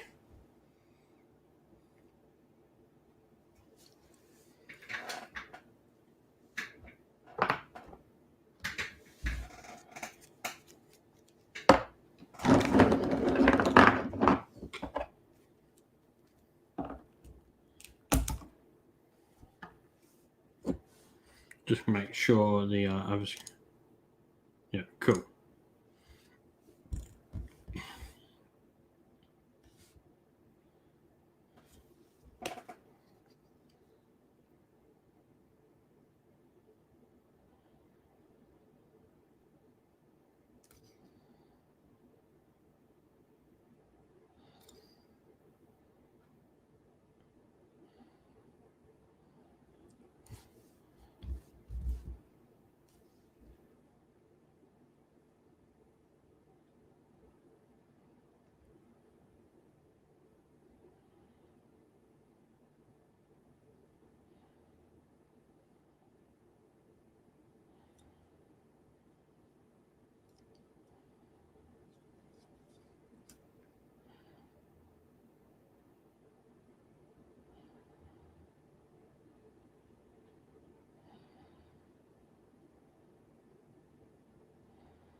So yeah, I'm just getting there with the highlights with everything now. I've got no more washes. I've got one last thing to wash, but I need to finish like the rest of the metallic part that I'm doing. It's like the little designs and decal on there, and then I've just got to do like the chapter symbol and like squad markings and all that, and we're pretty sweet.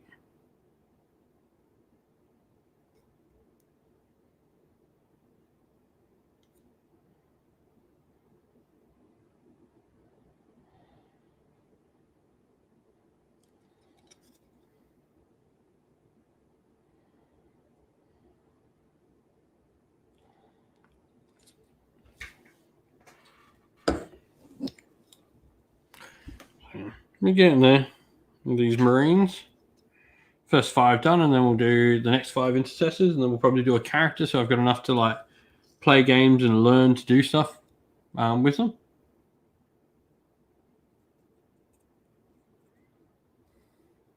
Nice. Promise Dark Angels, awesome. If you got some stuff, throw it up in the Discord, man. Show everyone what you've been working on. A Discord server linked in the description of the video. If you're not already a member.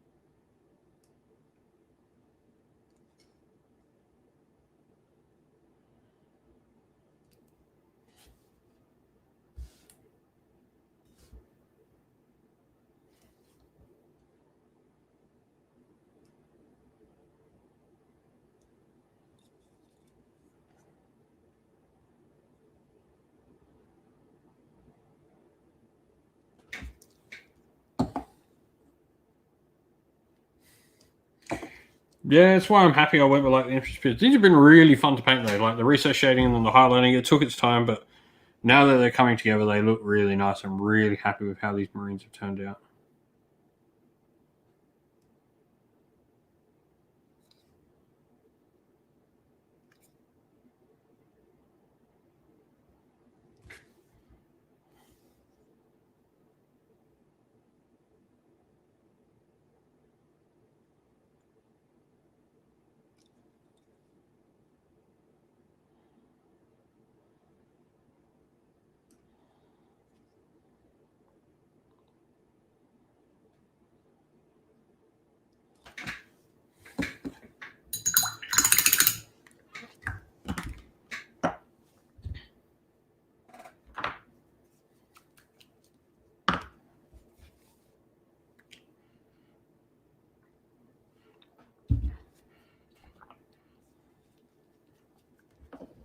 Nice prize for 40k, Fishman for Old One. Can get behind that, Fumark. Last highlight for the black now.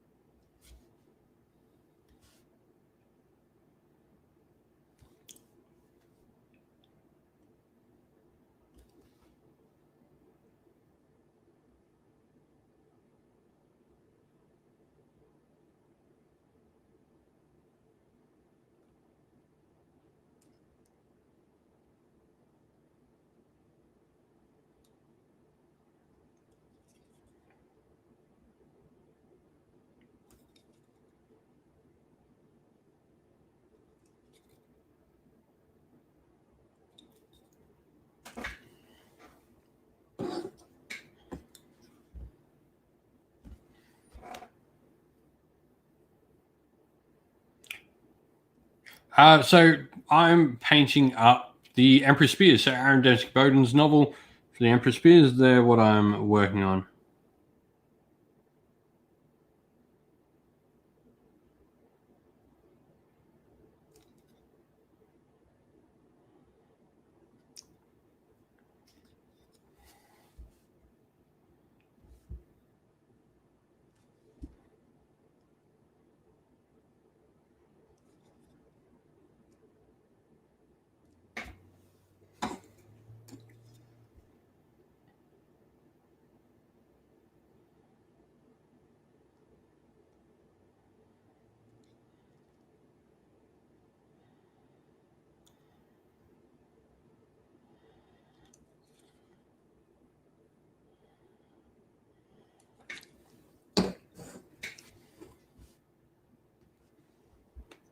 $25 yeah.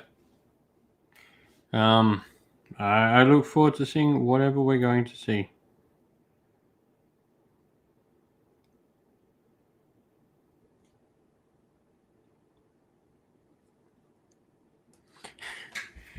Hey man, I got a countdown. I got a clock just up there. I can see it like in the corner. Crab people, yep. 25 minutes until we see Codex Crab people announced, everyone.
Where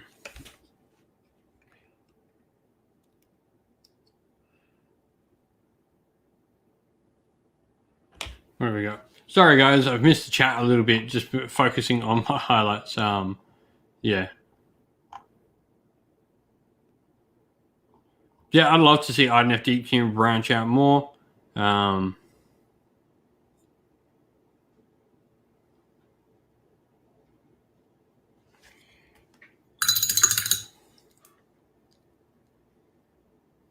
There's certainly, there's a ton of stuff that'd be really cool to see for IDNF Deep Team.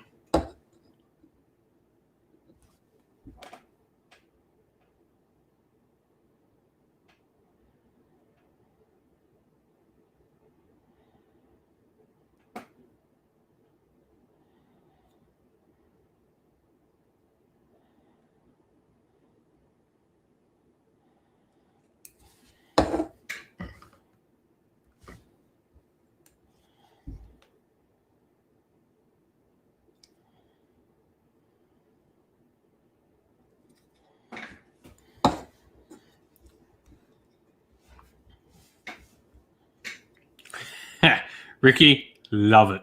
Absolutely love it, Ricky. Well played, sir. Well played.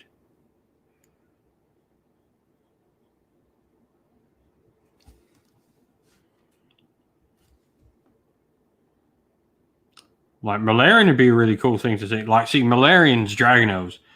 That's big enough. That's on the right note of something big enough. Nope. Just dropped a brush. Oh.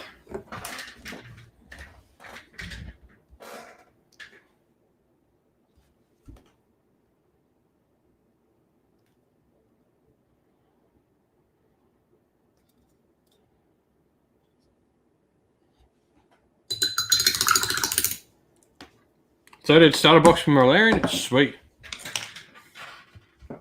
What do I need?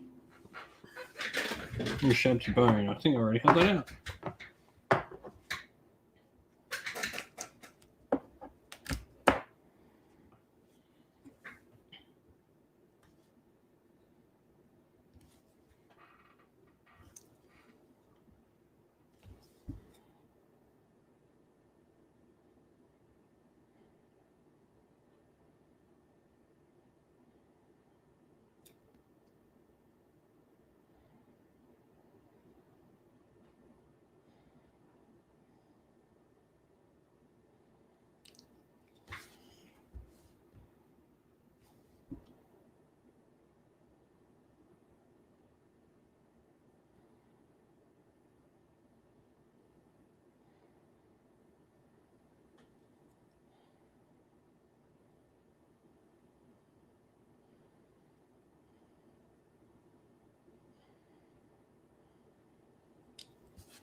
Chaos Elves would be sweet.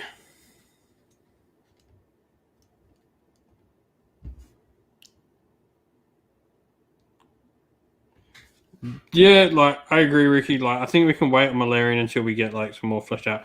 The one thing is, though, GW no elves sell. So.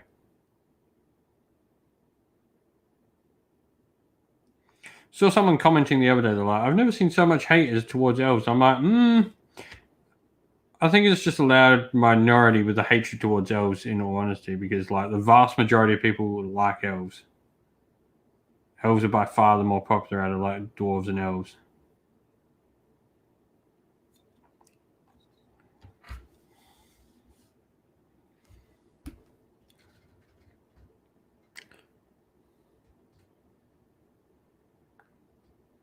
I mean, that would be sweet, Aaron. I would love to see prosecutors be amazing. They are amazing models, and it's sad we don't see them on the table.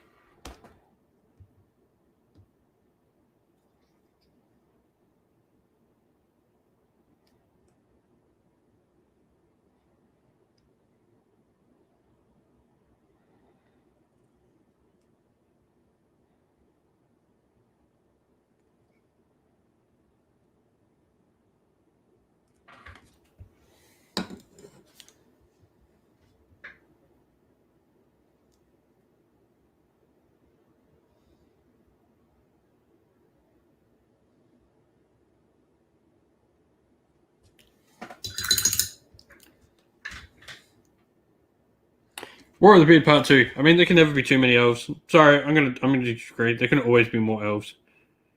I think the thing Age of Sigmar's done well, though, with its elves, and with the dwarves as well, the fact the races are so utterly different. Like, Lumineth, a very generic elf, but Idoneth are not. Idoneth, like, people don't think of Idoneth as elves. They think of them as fish things. You know, and Sylvaneth, while they're elves, people don't think of them as elves, they think of them as tree people. Daughters of Cain have thought of, like, murder cultists, like, elves are not what you think of when you think Daughters of Cain.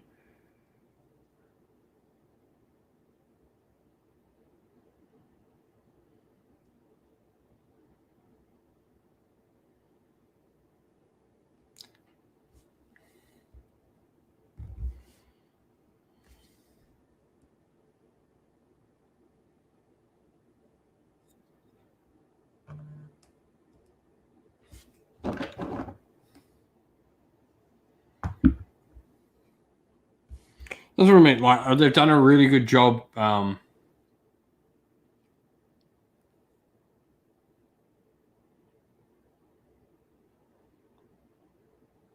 yeah, I don't mean like Fire Slayers have their own internal problems, but Fire Slayers are clearly different from KO, is what I mean.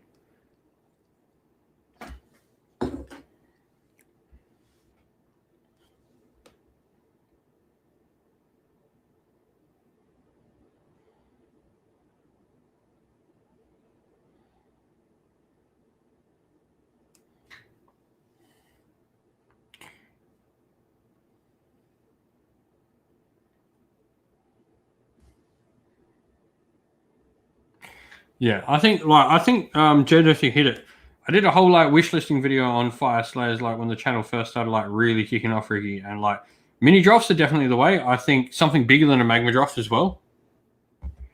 I think like a full like magma dragon would be cool. Lava golems, yeah, golems is like definitely something I can see like Fire Slayers getting behind. Not fussed about the naked babies. Like that's Fire Slayers. I'm not too fussed about that.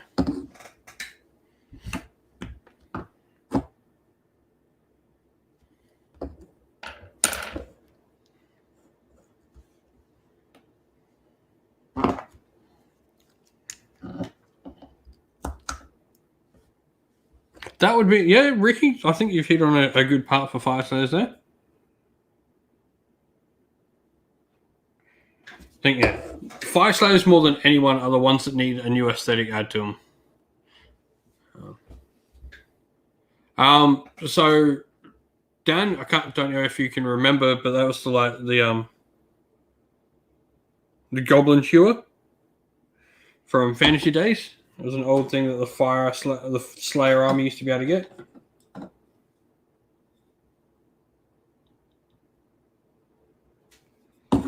You can go look up the Goblin Hewer and you'll find pictures of it. I think like a flame cannon would be cool.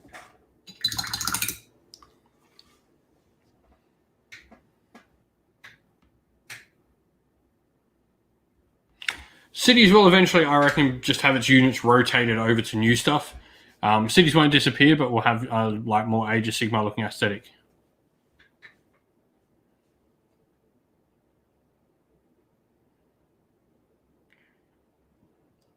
I mean, we have naked orcs. We got bone splitters. That's naked orcs.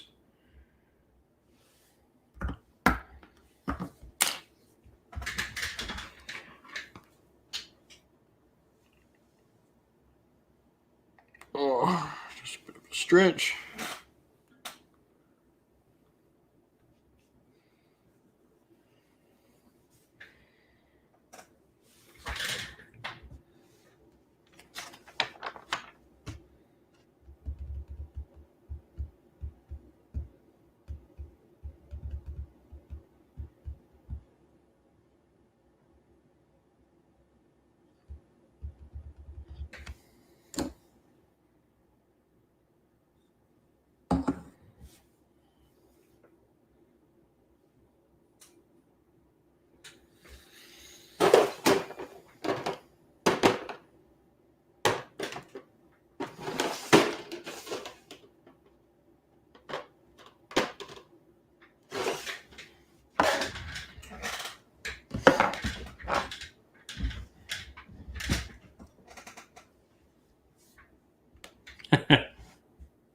Yeah, Stormcast can be completely naked. Stormcast, common misconception. Stormcast are just giant humans.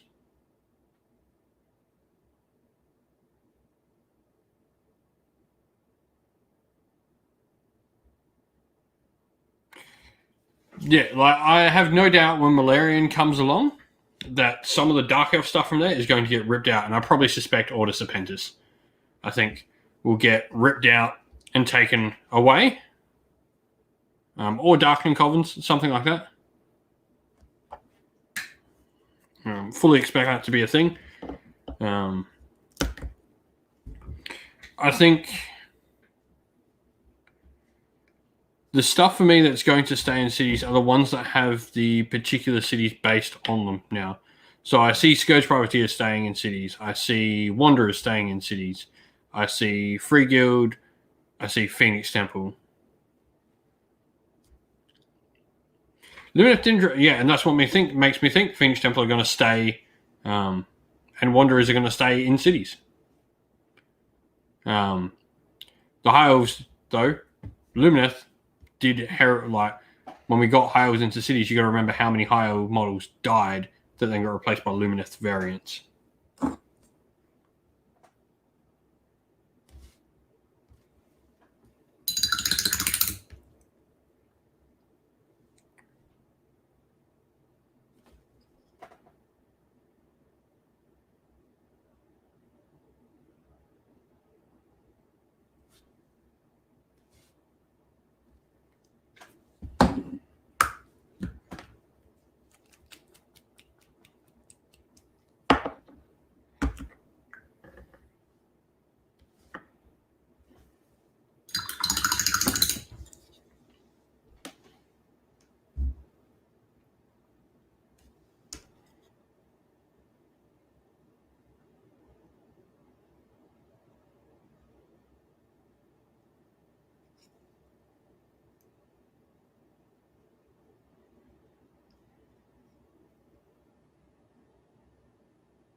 Yeah, I think there's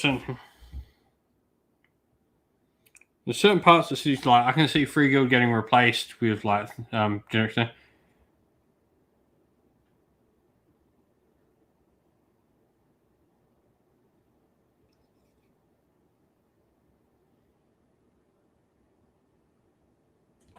From what I understand of earlier, that box was literally just to sell leftover stock because of how little of it sold in Fantasy Times.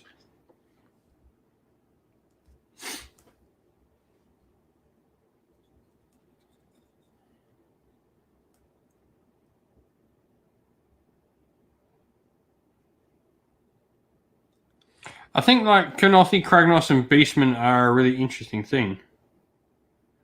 Showing how that beast can be chaotic, savage, and also friendly. Like the Kurnothi are like beasts that we're used to seeing as like friends.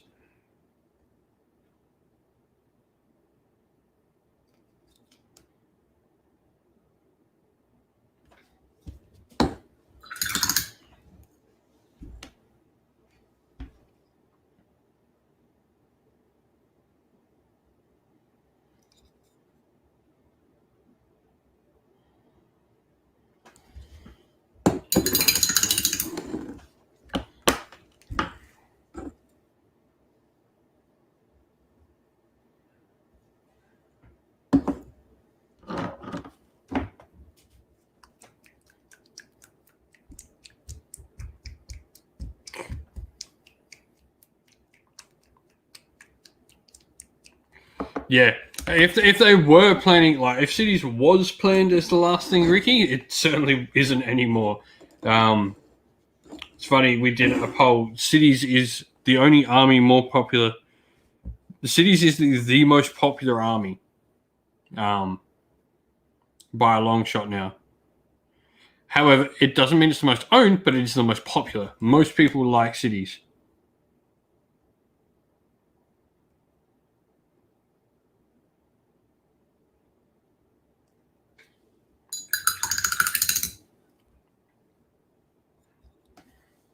Weird way that gets replaces Order Serpentis as we know it.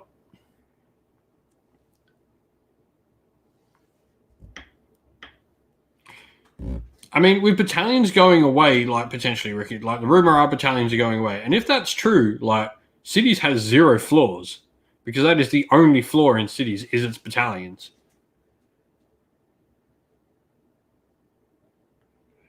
Hey, you take that back, Arcane. Cities is great, man. Cities is the best of armies.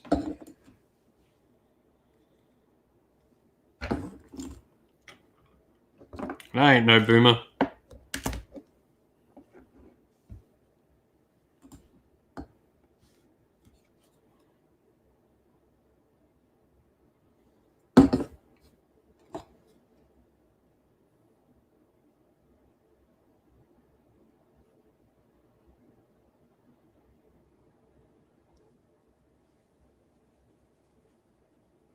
No, Luminous don't need battalions. The rumor are we're getting generic battalions.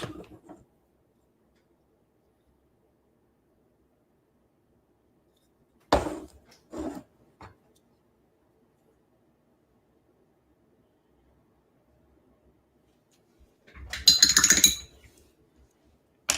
right, I'm going to share one of my Marines. I've just got to in the Discord. I'm pretty happy with how these are turning.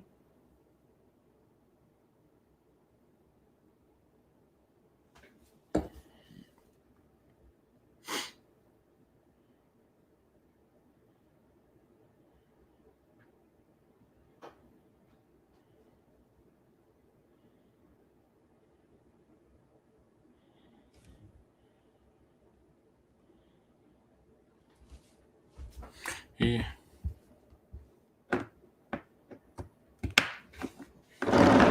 I am not as old as people think I am. These grey hairs I blame on kids and working in a kitchen. What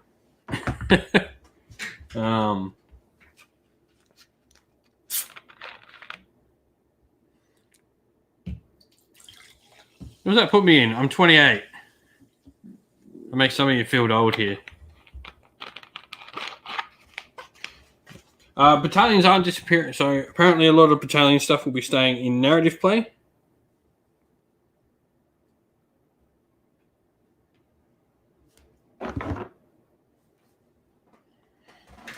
That's the room.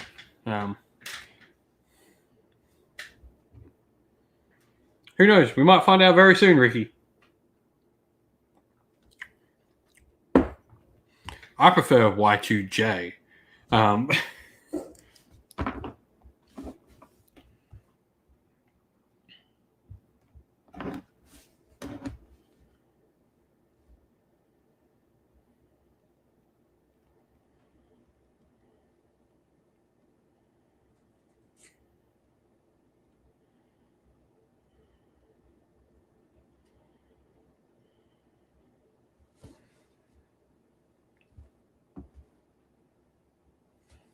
Oh, nice. Dead Earthy, don't tell me your age. Yeah, man. It's really weird because like I talk to like all the other AOS YouTubers, and like I am so young compared to so many of them. Like not, I mean, it's not even that. Like most of them are like 10 years older than me.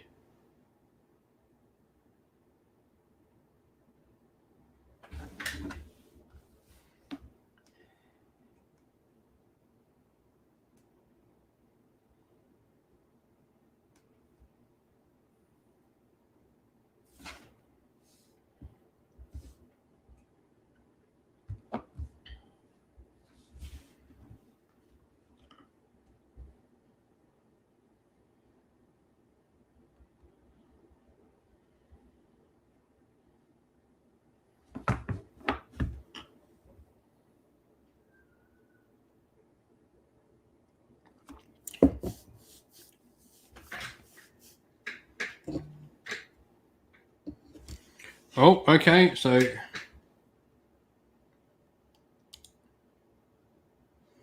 apparently it's gone live. I just got a notification from Twitch.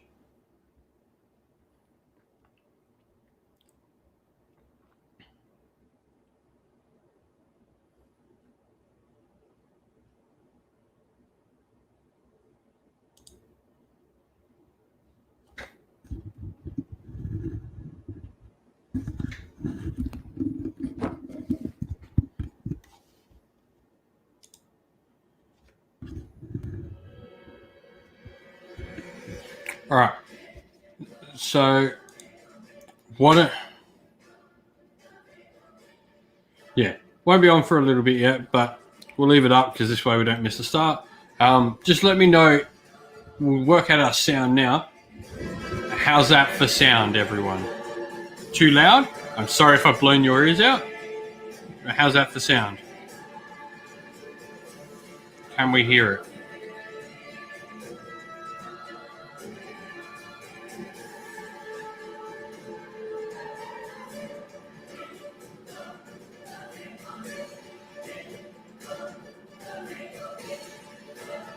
Let us know in the comments how sound's going.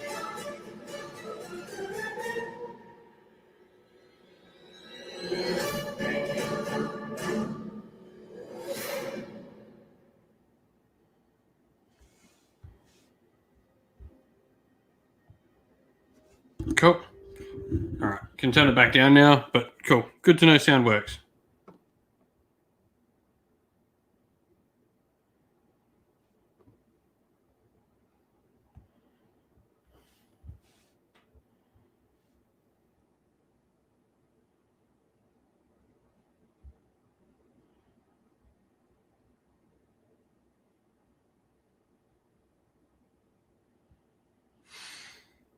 Cool. Funnily enough, that music they used in the Warhammer Quest games.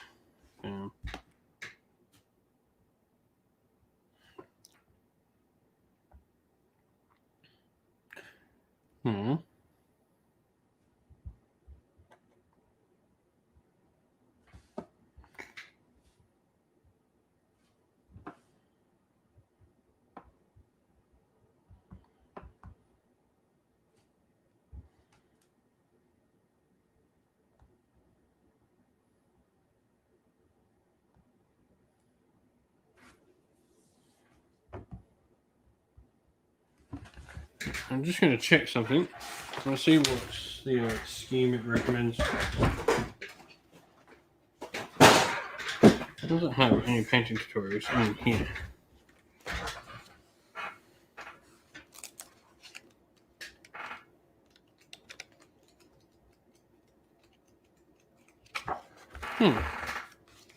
That's interesting. The 40k codexes don't have like painting tutorials like Age of Sigmar ones do. Mary Duck, hello mate. Nice to see you there.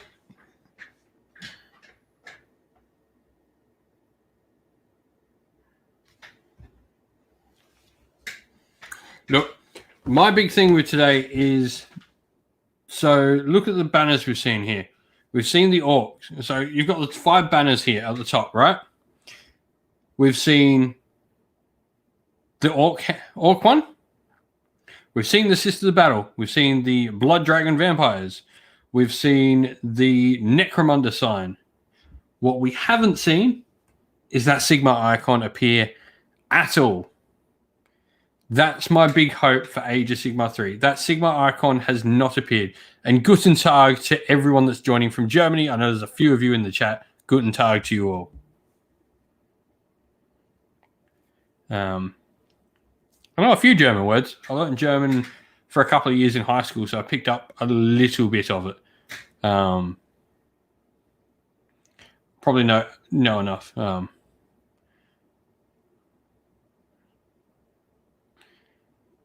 Sparkura, Jawir, no?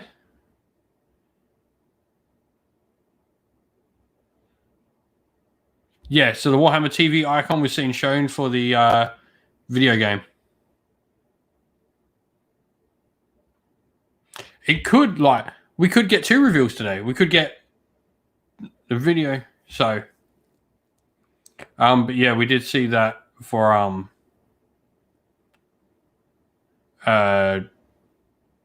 yeah, thingy, the video game the other day.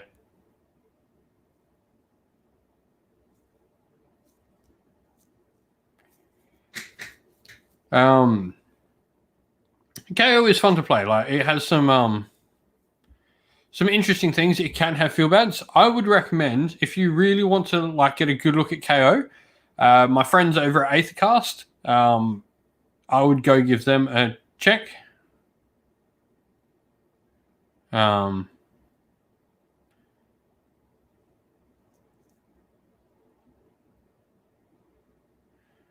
So I would go give them a check if you want to talk about KO. They had a really cool video they did a little while ago talking about KO and how to sort of not make it a feel bad army. So definitely go give them a check out. There's a bunch of really good Caradron Overlords generals there who play the army a lot. And Alexander Kron is a really good mate of mine and an actual regular gaming buddy of mine. So go give them a check.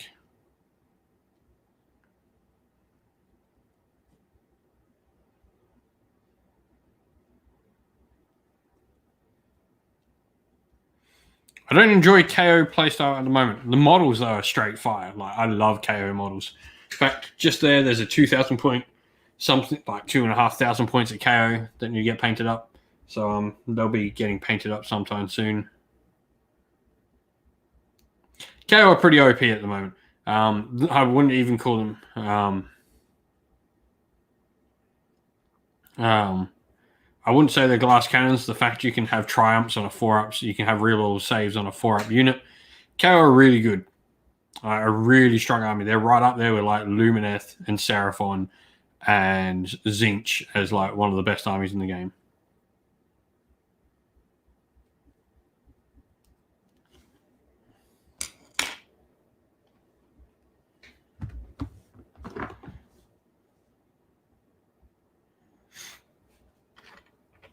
So, last minute predictions, everyone. Are we seeing AOS 3? What are we going to see?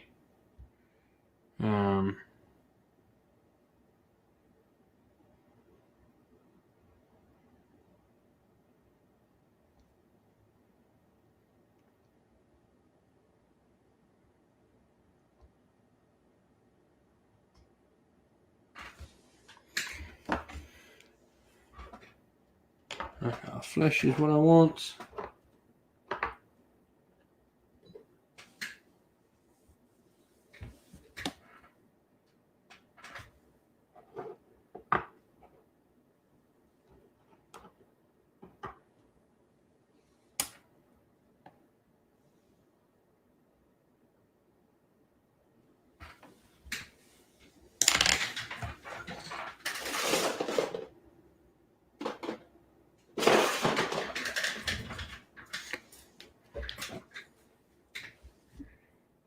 No, the infantry is really tough, man. 4-up save when you can put rerolls on them. Believe me, I've watched I've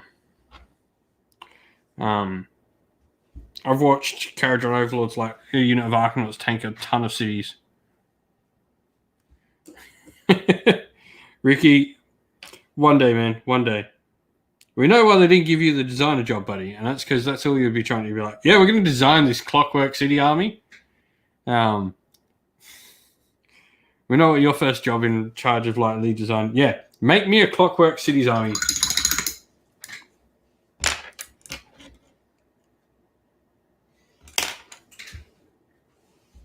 I'm going to put my other paintbrush. 1, 2.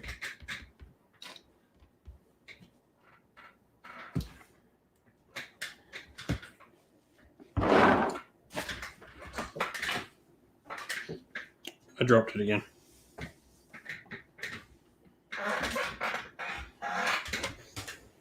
I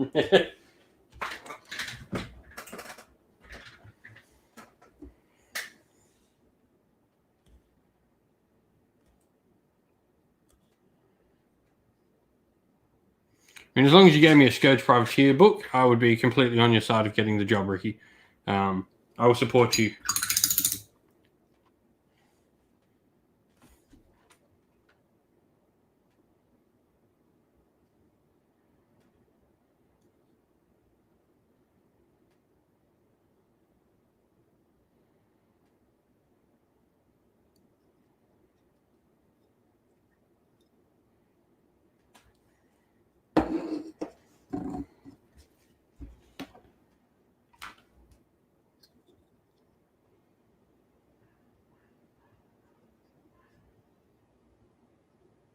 Yeah, that probably worked against you, Ricky. I'm going to say that one. I mean, the fact you got like a letter of unacceptance, that's a good thing.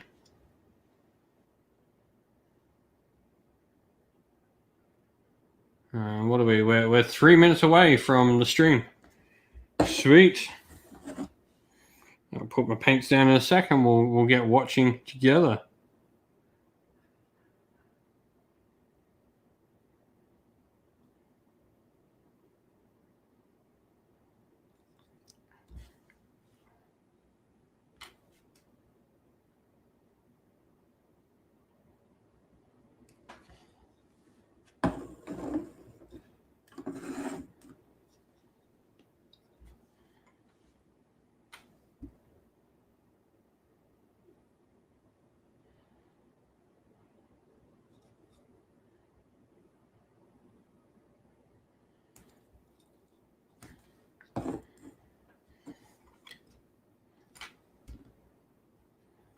Yep, yeah. If you add pirate to every faction, they just instantly get better. Didn't you know that?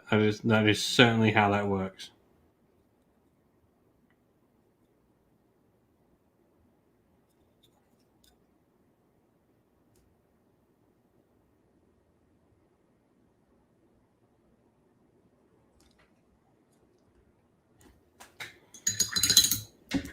All right, we're going to leave the painting here because I'm pretty sure we're going to go live very soon.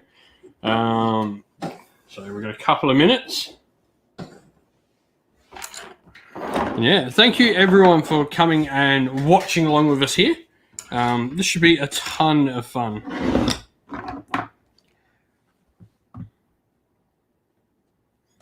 I'm excited to see what we're going to see.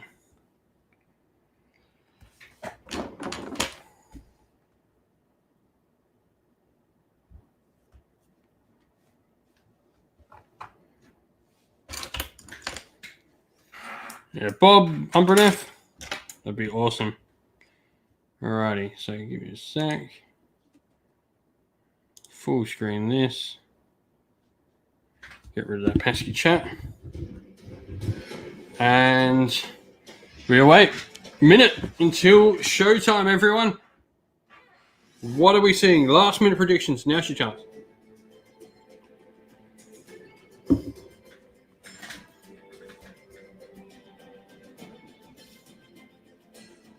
Yeah, no, Twitch chat's disappeared now.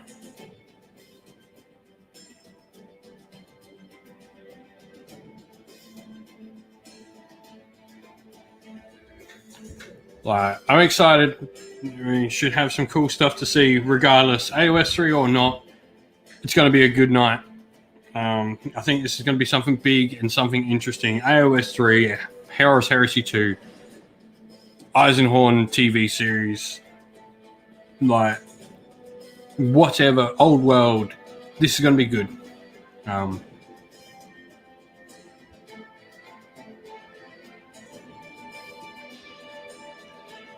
So, yeah, this is going to be good. Look, going with an open mind. If it's not AOS 3, we're going to be excited regardless because there's more plastic crack for all of us to buy. I just look forward to this and seeing what we're going to see.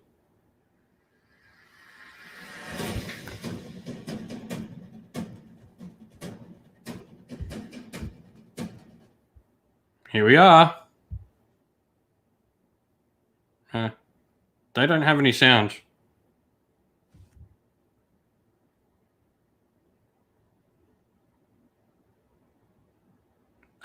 They realize they have no sound. They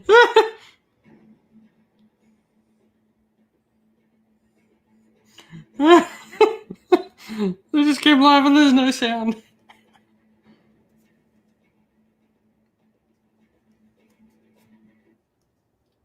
Let's just pretend that never happened, eh? Can you hear me now? Somebody say yes. Great. Brilliant. Hello, everybody, and welcome once again to Day 6 of Warhammer Fest 2021 online. My name is still Adam Troke, and I'm still joined by my good friend and colleague, Eddie Eccles. It's our pleasure to be with you today. How are you doing, Eddie?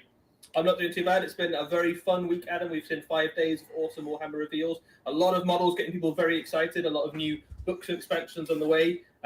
One particular crab and a squig getting people particularly excited, and they're a fight on the internet for people's affection, which is all good times. I've enjoyed it. I think a meme review of the best of Warhammer Fest 2021 would be well in order. The things that crab has been up to since yesterday. It's been pretty good. So, what we have today is our 6th and final day for Warhammer Fest, where we're going to reveal something quite exciting. Everybody here at Games Workshop, the Warhammer community team, and the Warhammer Studios is really excited for you to get your first glimpse of what we're going to talk about today. Before we do, some ordinary housekeeping. The first thing is to welcome all of you properly. It is so lovely to have you all in the chat. A quick glance to the monitor to my left suggests there's... I mean, to be fair, they're not allowed to do anything else, Dan. Well, at the moment they can, can't they? Morning, day, wherever you are in the world. Here it's raining horrible, and there might actually be nothing better to do. But regardless of your situation, it's lovely to have you with us. The chat has already got the gist. They know I love to do it. I love to know where you're from. It's so exciting to see so many... Where's everyone in our chat from? They're talking about theirs. Where's everyone in our chat from? Carmel, Indiana, which sounds like Sing out where you're from. Ohio, Reading, Crabland. You've got to love it.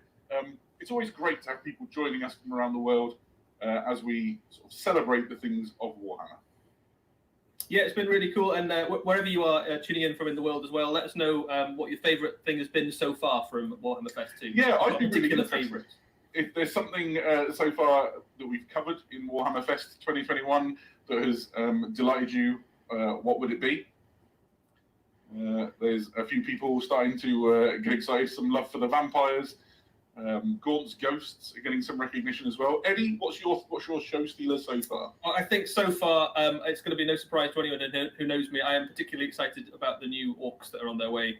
I have been collecting orcs for over 2 years now, building up. I've been particularly excited by all the new squig-based models, but the new orcs are absolutely right up my street in terms of all the models. This should be awesome, eh? Straight into my army. And I'm quite excited about all the rest of the stuff that's on the way for them. Stop your waffling. Fun. But yeah, certainly not just them. I think the stuff we saw for Age of Sigmar stuff the week, Kragnos in particular, caught my eye. I might try and find a place for him in my army. Yeah, I think I struggle to disagree. I think my favourite thing might have been seeing your reaction to the orcs, to be honest. But I very much enjoyed. Somebody says my display cabinets. That's a strong contender. Thank you for the kind words. But no, I think my favourite thing is still Radikar the Beast. Gaunt and Elim Rawn being number 2, I think. I'm super excited to get There's been a lot of very exciting stuff. Yeah, you're not wrong. So let me tell you, everybody, how this is going to work. We've got some videos to show you, some cool things to reveal. Things. We'll be with you, I would say, for probably the next 25 minutes, half an hour, maybe a little bit longer, depending on how things go. We have an interview from the Warhammer studio. I think my dog has just started kicking off, which is a delight. We can't hear him, Adam, but if he does, it's just another person excited about all the cool Warhammer stuff that's on its way. Yeah, no kidding. So I guess there's something we should I'd like to tackle if we can just before we begin, which is before we kick off sort of the proper Warhammer festivities. We wanted to talk about something quite different, just for a few moments, which is this week we at Games Workshop were saddened to learn of the passing of Richard Halliwell. Anyone who's been associated with Games Workshop hobby for a long time, and particularly with the Warhammer component of it, will be familiar with his work. Richard was part of the original team responsible for Warhammer's first edition, alongside Rick Priestley and Brian Ansell. And beyond Warhammer, the game of Fantasy Battles that he was responsible for the first edition of, he was also the creative powerhouse behind lots of other rules and settings at the time, things like Space Hulk and Dark Future, to name but two. To all of his friends and family, and to anyone else who's been saddened by the news of his passing, we want to offer our most genuine condolences. And we have a few slides that we're going to show which just help us remember some of the contributions he's made to the Warhammer hobby in a really fond way. Well played, Warhammer community. This is nice, and I think a really good thing they're doing here. This is really nice. Right. Much respect. Very well done.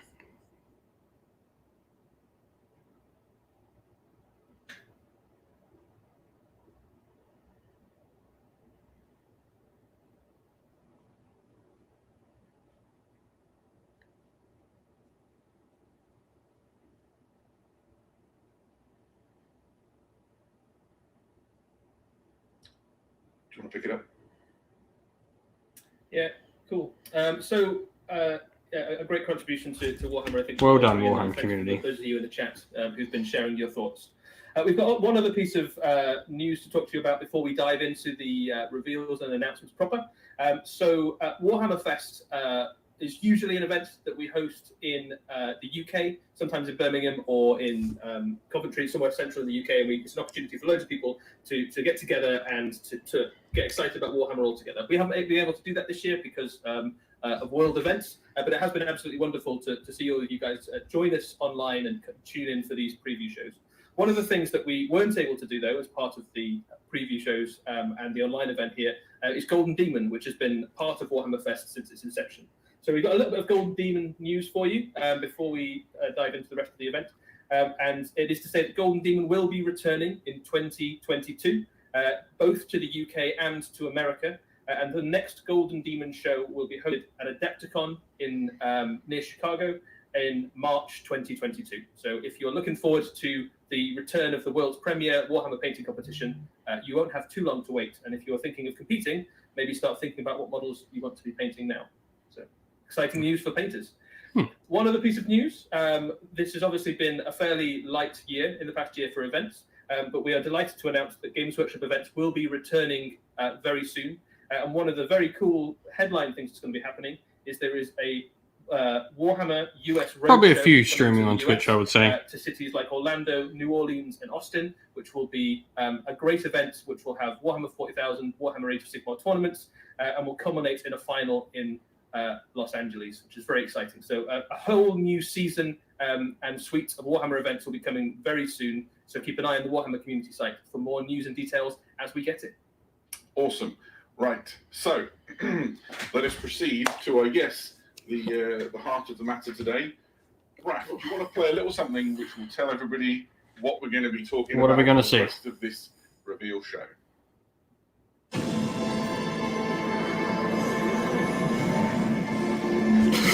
Yes! Yes! Yes, yes, yes, yes, yes.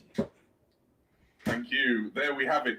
A lot of people guessed correctly in the chat. It was quite interesting watching you all speculate. It is The third. thing that we are going to preview for the very first time are those first glimpses of the next edition of Warhammer Age of Sigmar. Yes! What's your first take? So That looked really cool too. Correctly predicted that we were about due for a new edition of Warhammer Age of Sigmar. It's been a very, very exciting time for the Mortal Realms over the past few months. A lot of people have been looking at the Broken Realms and quite rightly surmising that something fairly big and significant was coming. The events of Broken Realms have, of course, been earth-shattering. Certainly, the final installment, Kragnos, not least amongst them. But they are all leading to something, and that something is a brand new edition of Warhammer Age of Sigmar, which means exactly what you think it means. It means amazing new miniatures, incredible storyline, great new. It's what we want. Some great box sets that are on the way, and we're going to take a little look at some of those new miniatures and hints about some of those bits of lore and things in this preview today. Right. Well, let's not hold back. Let's see the first of these models. Alrighty.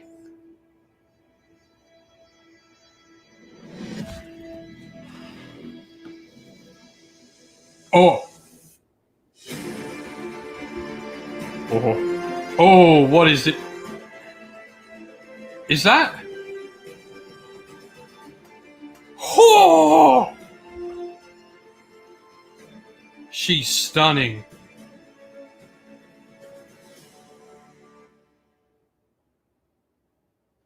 Wow. That was our first ever sighting of Indrasta, a brand new model for the Stormcast Eternals faction in Age of Sigmar. Eddie, what can you tell us? So this is Indrasta, the Celestial Spear. So this is a brand new top-level hero for the Stormcast. Something very different, something very new, and the herald very much of a new age for the Age of Sigmar. She is a monster hunter extraordinaire, almost without peer across the mortal realms. And where she sits in sort of the hierarchy of the heroes of the mortal realms is she is on a par with someone like the Celestant Prime. She is one of Sigmar's top heroes. He's imbued her with the power of the realm of heavens itself, with his portion of his celestial strength. And she takes that and she leads the fight, leads the spear tip thrust of the Stormcast Eternals into the mortal realms. So, Monster Hunter, stunning miniature. They're fighting And destruction. So I think that the Stormcast Eternals are not short on great miniatures. They've got dragons. She's amazing. And heroes and all sorts, but she is probably out of the gate the best looking Stormcast Eternal model we have seen yet. So a slightly different aesthetic in terms of she's got the celestial angle, I suppose, has been extrapolated. She's got almost angelic sort of form. Those weapons are reminiscent of some of the Stormcast weapons we've seen previously, but kind of slightly morphed and different. There's some new kind of runes on that model as well, both on the armor and the weaponry, that might have some hints into the lore. Who knows? We'll find out more about those later. The base is really interesting as well. You've got really fun. I didn't notice that. Stormcast Eternals, which might be hinting at some of the places that the battles will be taking place. In wow, this new edition. How cool is she? Subtle, I like it. Yeah, I think having a good look at her, you get to see just the things that we're familiar with from the Stormcast Eternal range, the Sigmarite armor with its sort of really distinctive style and patterning. She's got incredible wings, and some of the other Stormcast Eternals we've seen with the ability to fly, their wings have been literally made of light, haven't they? And I think of the Celestant Prime, for example. What we see here with Injustice is these incredibly sculpted wings. That is, huge, angelic, she's so amazing. She has weapons really majestic in their power and appearance. I understand from the scuttlebutt going around the Warhammer community office that the spear in particular is incredibly dangerous as a projectile. Yeah, so she is the kind of hero that's you're going to use to take out monsters in your enemy army. So from a gaming perspective, she has a lot of synergies across the Stormcast range. She's also got some synergies across the Order range. She's the kind of hero that kind of transcends a single alliance. And much like the Celestant Prime, she fits into any of your Stormcast forces as well. So she can show up in whatever kind of form to help out the Hammers of Sigmar or the Anvils of the Helm Hammer or any of the various different Stormcast hosts. The miniature, I think, it looks like a painter's dream. So there's a lot going on. That's a lot to like about this, and we'll get a chance to have a look at some lovely close-ups as well on the Warhammer community site. So if you can't make out that on your screen just yet, you will get a chance to look in close detail. But, she's stunning, isn't she? Stunning centerpiece kit, and I think we're going to see this as one of those ones that painters are going to really show off their skills on. So. Really lovely sculpted armor, probably a little bit subtler perhaps than some of the Stormcast armor we've seen before, a little bit lighter, perhaps a little bit more kind of artificiated than the kind of out of the box Stormcast, I suppose. She is definitely a unique and interesting individual rather than a mass-produced warrior. Yeah, absolutely. I think the chat has just pointed out a really interesting thing. There's a typo on that slide. We'll get it fixed for when they go live on warhammercommunity.com in a little while. Don't you panic. I can't believe it. So many good intentions. Well, I think that was a pretty exciting way to herald, as it were, the announcement of the new edition of Warhammer Age of Sigmar.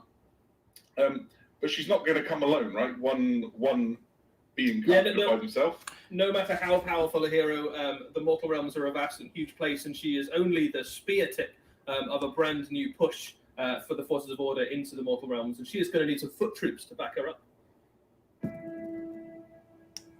What are we going to see? How?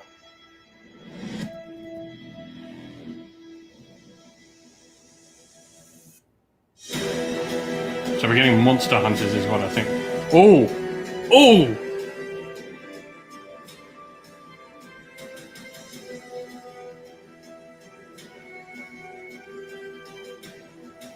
Wow!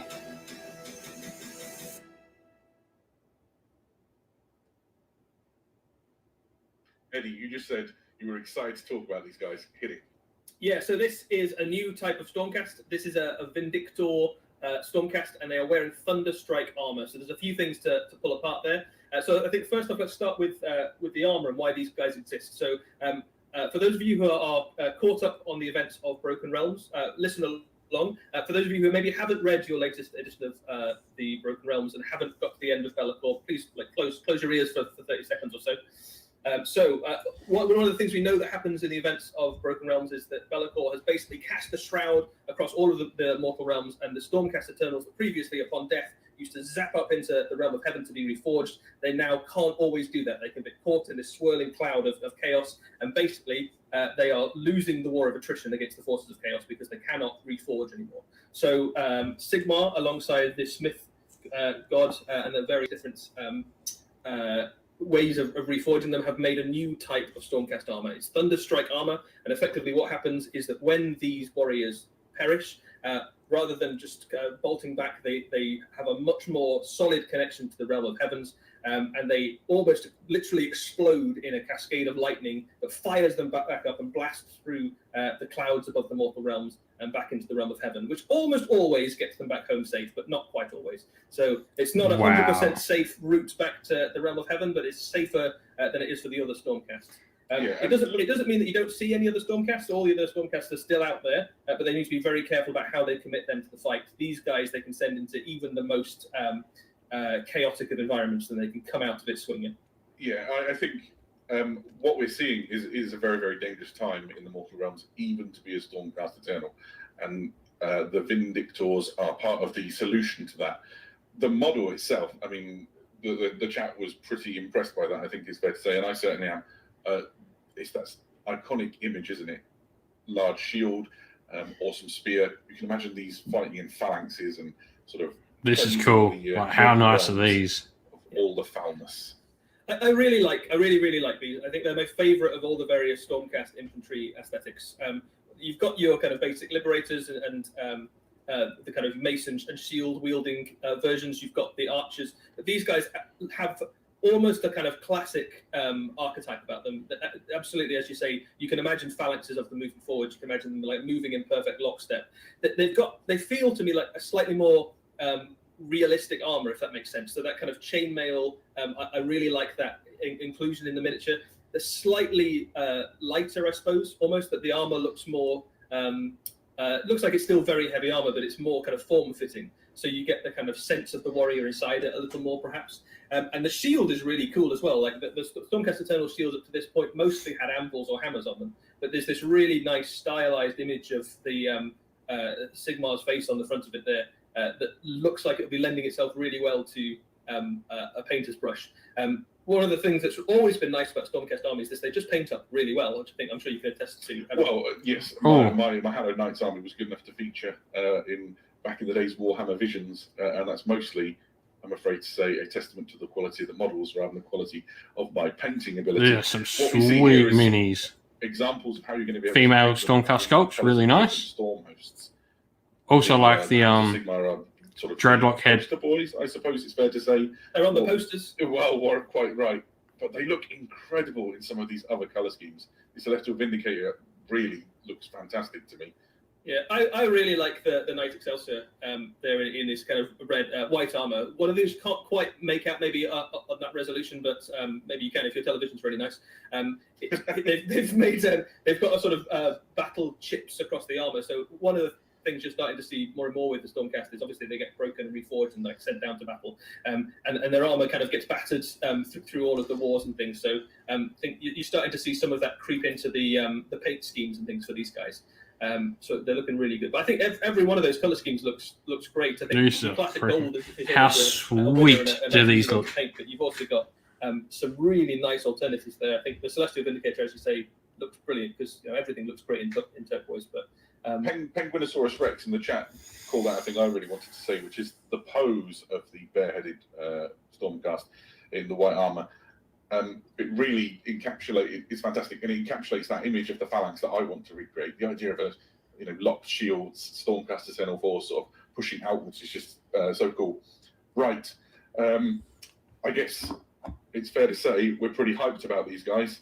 Here's a piece of art of another thing. Eddie, what can you tell us about this? Well, you talk about poster boys earlier on. I think this is one of the guys you might see on some of the posters talking about the new edition in your local store or similar. This isn't a Vindictor. This is a different warrior. This is an even heavier version of a Stormcast. And wouldn't it be great to see a miniature of this guy? That just be. Oh, look at that! It's like we planned the whole thing. This is a Stormcast Annihilator, meteoric hammer. He's an absolute bruiser, a genuine tank of a model. That dude is amazing. You have some of the details on him, right? I know a little bit about these guys. I've been lucky enough to have a little peek at some of their rules. So this is a Paladin level Stormcast, one of the new Thunderstrike Brotherhood. And effectively, this is the hardest unit of Stormcasts in the whole game in terms of their durability and their hardness to kill. So look at the shield on it. Yeah, I know the shield is super cool. It's the armor is really heavy. The thing that makes his kind of unique selling point, I suppose, to include him in your army is compared to the other paladins, and there's some really good choices for paladins for Stormcast. This guy is the hardest one to kill. So he's rocking a 2-up save. And the other thing, all right, 2-up save Stormcaster, I think. A ton of bricks. So they kind of when they charge in, they're kind of just a freight train of pain for the enemy army. So they dish out mortal wounds, and then swinging that hammer, as you'd imagine, dishes out a few extra wounds as well. So a really useful unit for your army, an absolute solid anchor for your battle line. If you think Stormcasts are all about the hammer and the anvil as they should be, this guy can be either quite happily. Perturabo in the chat, he's part of a unit, I believe. He is part of a unit. The thing I've been doing is in my head trying to work out what the shape is on the flat edge of his hammer. I want to know what it is he's going to deboss into your face when he's in melee. I can't wait to find out. Some really nice little touches on that miniature as well. I think one of the nice things about a lot of the Stormcasters on their how armor, sweet are these images of celestial creatures that they've either bested or befriended or tamed or gone on quests for. So there's loads of kind of leonine aspects to this guy. You've got that kind of big lion chest plate. He's got one in his knee there as well, and that kind of gives you an idea about the nature of the role of the Stormcast models in your army. So if you think about the ones that are kind of fast, they often have like hawk heads or fox heads or something. This guy is a lion. He's the guy who goes in charges straight in, swinging basically. So yeah, I think the chat. I had a hunch, and the chat certainly thinks that it's the case that that's the twin-tailed comet, the Sigmarambulus, as it were. So you can imagine like a Chaos Warrior sort of standing in front of him and kind of taking one of those hammers to the face, and sort of having the twin-tailed comet embedded in the. Well, it's almost like a maker's buttock at that point, isn't it? Where somebody like bang their stamp into the armor. That is pretty cool. I'm not going to lie. As this shelf there is my Hallowed Knights. I'm very proud of them. I really enjoy them, and so I am genuinely stoked that we're going to get to add more to not only their lore but also the miniatures range as part of this new release and this new edition. We should probably give a chance for the studio. Let me explain. When we're at Warhammer Fest in real life, when we're not in lockdown pandemic world and all scattered into our homes, at Warhammer Fest, we'd always give the guys from the Warhammer studio a chance to come in and tell us all about the things they've been working on. And we're very lucky today that some of the talented folks from the Warhammer studio, Jez Bickham, Phil Kelly, and Ben Johnson, have got together separately in a carefully socially distanced interview room to tell us all about some of the features of this new edition and some of the models that you've seen.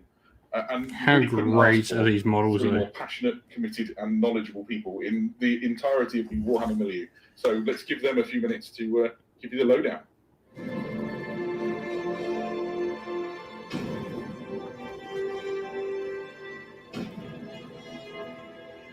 The third edition of Age of Sigmar, without doubt, is the best one we've done. It's going to blow your socks off, mainly because it builds on the really strong foundations of the second edition, where we really spoke about what the mortal realms were like. Now we're putting in new cities, a new protagonists, new gods and wars, and we're seeing a whole new frontier open up. We've looked at every single aspect of Age of Sigmar. We've been building this game for 5-6 years now. We've gone back to the background and the world and gone, what details does this need? What stories are we telling here? What's the ultimate version of this we can do? Then we've pulled it all apart, we've re-engineered it, and we've added a load of exciting new stuff as well. It's going to be the ultimate version of Age of Sigmar. The lore for Age of Sigmar has really been honed and redefined with this edition. One of the things we really wanted to do was drill down into the fact that the realms are really overrun by chaos still. The story of Age of Sigmar is that chaos won. This is the fight back to reclaim the realms, and we really wanted to focus on that and make it seem like the realms are horrific, terrifying places to be, and to be a good guy in the mortal realms is to be outnumbered, it's to be grasping onto the slimmest sliver of hope, but hope is there nonetheless. This is Sigmar's opportunity with the Forces of Order to take back those realms. We started that with the Cities of Sigmar and the Seeds of Hope. This pushes it into Dawn Ring of Crusade, so this is where the bell rings in the morning and the city gates open, and men, elves and Duardin head out into the Chaos Wastes to reclaim that territory for Sigmar and expand those pinpoints of light in the darkness. How freaking cool is all of this stuff, though? This is just... Chaos or death or destruction. 1 in 1,000 may get to its intended destination, where it will erect a Sigmarite strong point, which one day, generations hence, may become a city of Sigmar itself. Another key thing of this new era, the era of the beast, is that it isn't just destruction that's on the rise. Order are also stepping up their game. And one part of that is that the maker god, the creator god, Grumni, he's an old friend of Sigmar's, they're old allies. And he started to help Sigmar launch a new version of a Stormcast Eternal, wearing something called Thunderstrike armor. Now, Thunderstrike armor has a very strong connection to Azir, to the realm of heavens. That connection, which links the Stormcast Eternal to the heavens, is now stronger than ever, and it needs to be. But Indrasta, the Celestial Spear, is a champion of Sigmar. She is up there with the Celestin Prime as one of Sigmar's main weapons in the fight against chaos. She's a monster hunter, and she's never happier than when she's slaying things left and right. Unfortunately, as with all Stormcast Eternals, her soul, her personality, her memories are starting to erode every time she gets reforged. And now she really is all about war and vengeance. So the other Stormcast are beginning to think, oh boy, she's walking a dangerous path here. But that's the sacrifice that Stormcast Eternals have to make to essentially win victory in the hostile mortal realms. There's a few design goals that we wanted to achieve with the new edition of Age of Sigmar. From a rules point of view, one of those was to split out and break up the rules so that they're as clear and concise as possible. Also looking at the double turn. We really wanted to keep that, and we really wanted to introduce new ways that would influence how you build your army, whether you wanted to go first or whether you wanted to go second, and make a really interesting choice there for people. If you choose to go second in the battle round, you get more command points. And command points now interact with different abilities throughout the different phases, which also lead to less downtime during the phase. So a big thing that I wanted to look at was match play, particularly how you build your armies in match play. So War Scroll battalions being one of those things where in match play sometimes there's a bit of an imbalance where there's haves and there's have-nots, and that's something we wanted to address, and I think that's what we did very well with core battalions. We've worked extremely long and hard on this. We've looked at everything that could be improved and think we've improved it as well. When you see the new core rules, they've been pulled apart, expanded, retooled. Everything we hope is completely watertight. We've really explained everything that needs to be explained. There should be no room for ambiguity or interpretation at all in this. We really wanted to make a game that was simple to use, full of incredible depth, that keeps you interested and excited throughout every phase of the game. And it completely brings a new light onto all your miniatures and their rules as well. You'll be coming to your army with fresh eyes with Age of Sigmar 3. It's going to be very, very exciting. It is genuinely the best edition that we've ever done. From a rule, from a background, from an art point of view. I'm so excited If for you've never this. played before, perfect chance to dive in. How excited. So core battalions confirmed, double turn mechanics probably confirmed as well. That was great. It's always lovely to hear from the guys in the Warhammer studio. And I always get a kick, particularly out of when we get to hear Jez and Phil and Ben talk about Age of Sigmar. They're just so sort of passionate and involved in it, and it's exciting to see what they've brought together and curated for this new edition. Yeah, absolutely. I think the Age of Sigmar team, I think a lot of people who've been following Age of Sigmar over the past few years have commented multiple times how great a place that game system is in. And the miniatures, the game, the rules, everything about it is really fun. And I think Broken Realms, we've really seen the lore start to manifest into something really exciting and thematic. And I think the new edition is just going to pick that up and run with it, basically. Yeah, absolutely. So what we've done in a almost cruel-hearted manner is tease you some of. I think we've got some pictures first. Yeah, there we go. You're getting excited again. Am I always going to head right. So we've got some new art. So this is Indrasta, the Celestial Spear, in a stunning piece of artwork as she smashes into what can only be some kind of horrible chaos landscapey / monster thing. This is the cover of the new rulebook for Warhammer Age of Sigmar, and you can it looks stunning. Gives you a sense of the kind of the setting, the nightmare hell setting that Warhammer Age of Sigmar is, and this concept of a celestial warrior smashing down into a realm beset on all sides by chaos. So very much a microcosm of the entire setting captured, but a very cool piece of art. That is your rulebook cover, and some hints in that video about what the rules are going to be. And obviously, you can look forward to a little bit more exploration of what those rules are going to be on the Warhammer community website over the coming weeks and months. And of course, a new edition means some seismic changes to the lore.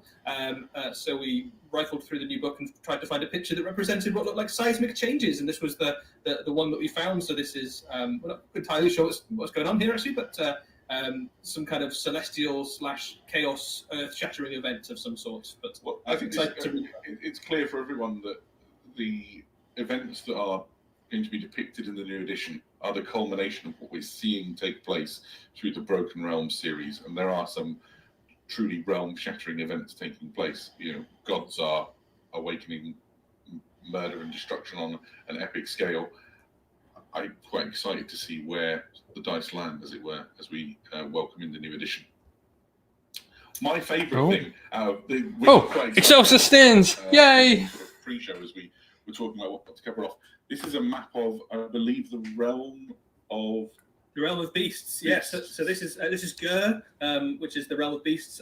This is where a lot of the action of the new edition is going to take place. So what's exciting about this is that we've seen an awful lot of some of the other realms. So early in the Age of Sigmar, we saw a lot of the realm of fire, a lot of the realm of life. We've recently seen quite a lot of exploration of the realm of shadow and the realm of light. In the various elven shapes. We haven't spent a huge amount of time in the realm. It's got Beastgrave on it as well. It's going to have that front and center, particularly that large region at the top. You can see Thundia. But there's some other things on that map. If you've got eagle eyes, you'll be able to spot. So the city of Excelsis is on there as well, which is set to play an important role in the events of the Broken Realms. So you can look forward to reading a bit more about that soon. And then in the far left of that, I was really excited by this one. The far left of the map, you can see Beastgrave. So if you've been playing games of Warhammer Underworlds for the past couple of years, nice. That's where they've all been. This is pretty cool. Little tiny hex there.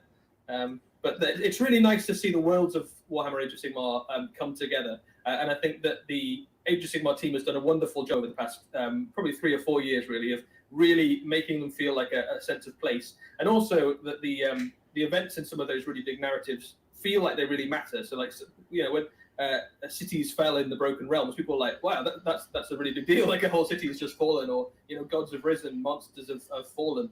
The events matter in Age of Sigmar, and the story keeps rolling, and that's what makes it really exciting. Yeah, absolutely. And there's something just exciting about maps for me.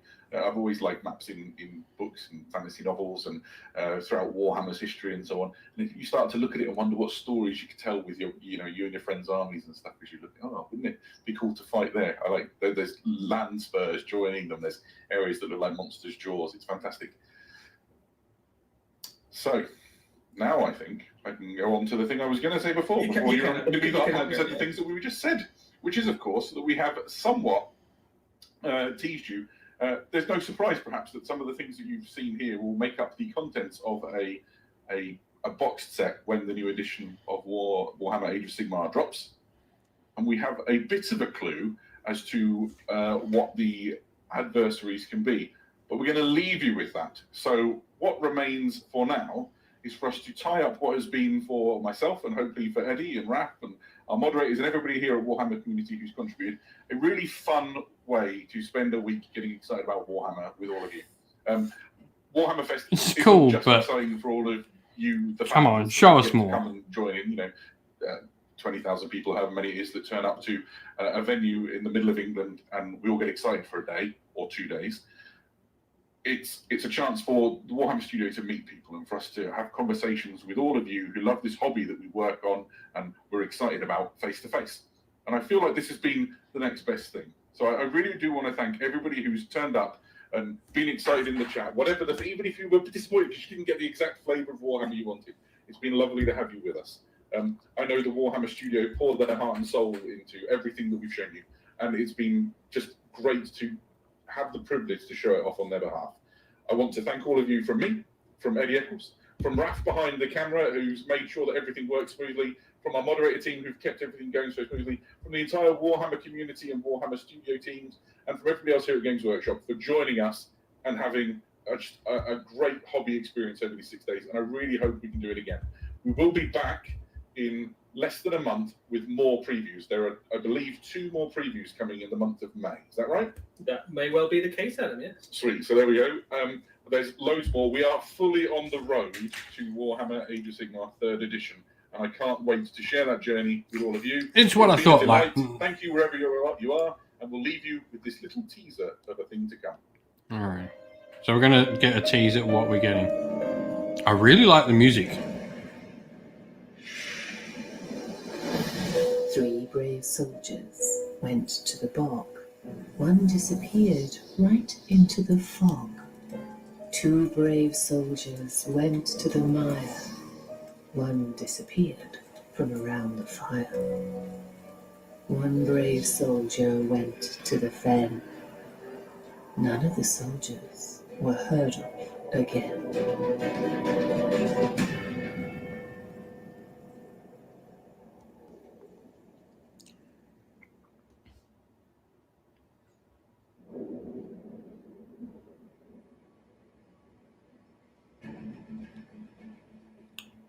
So that was that.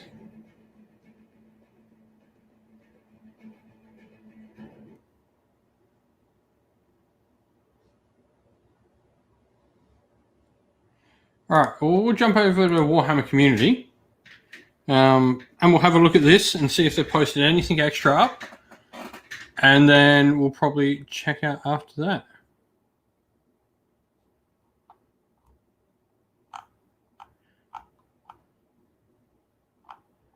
They haven't got it up yet. They haven't got their article up. All right, well, article's not up, so we might leave it here for the night.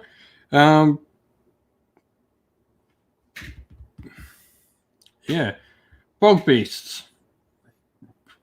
I mean, it'd be really cool to see something like completely new, like swampy sort of things. Like maybe we could see the return of like fen beasts.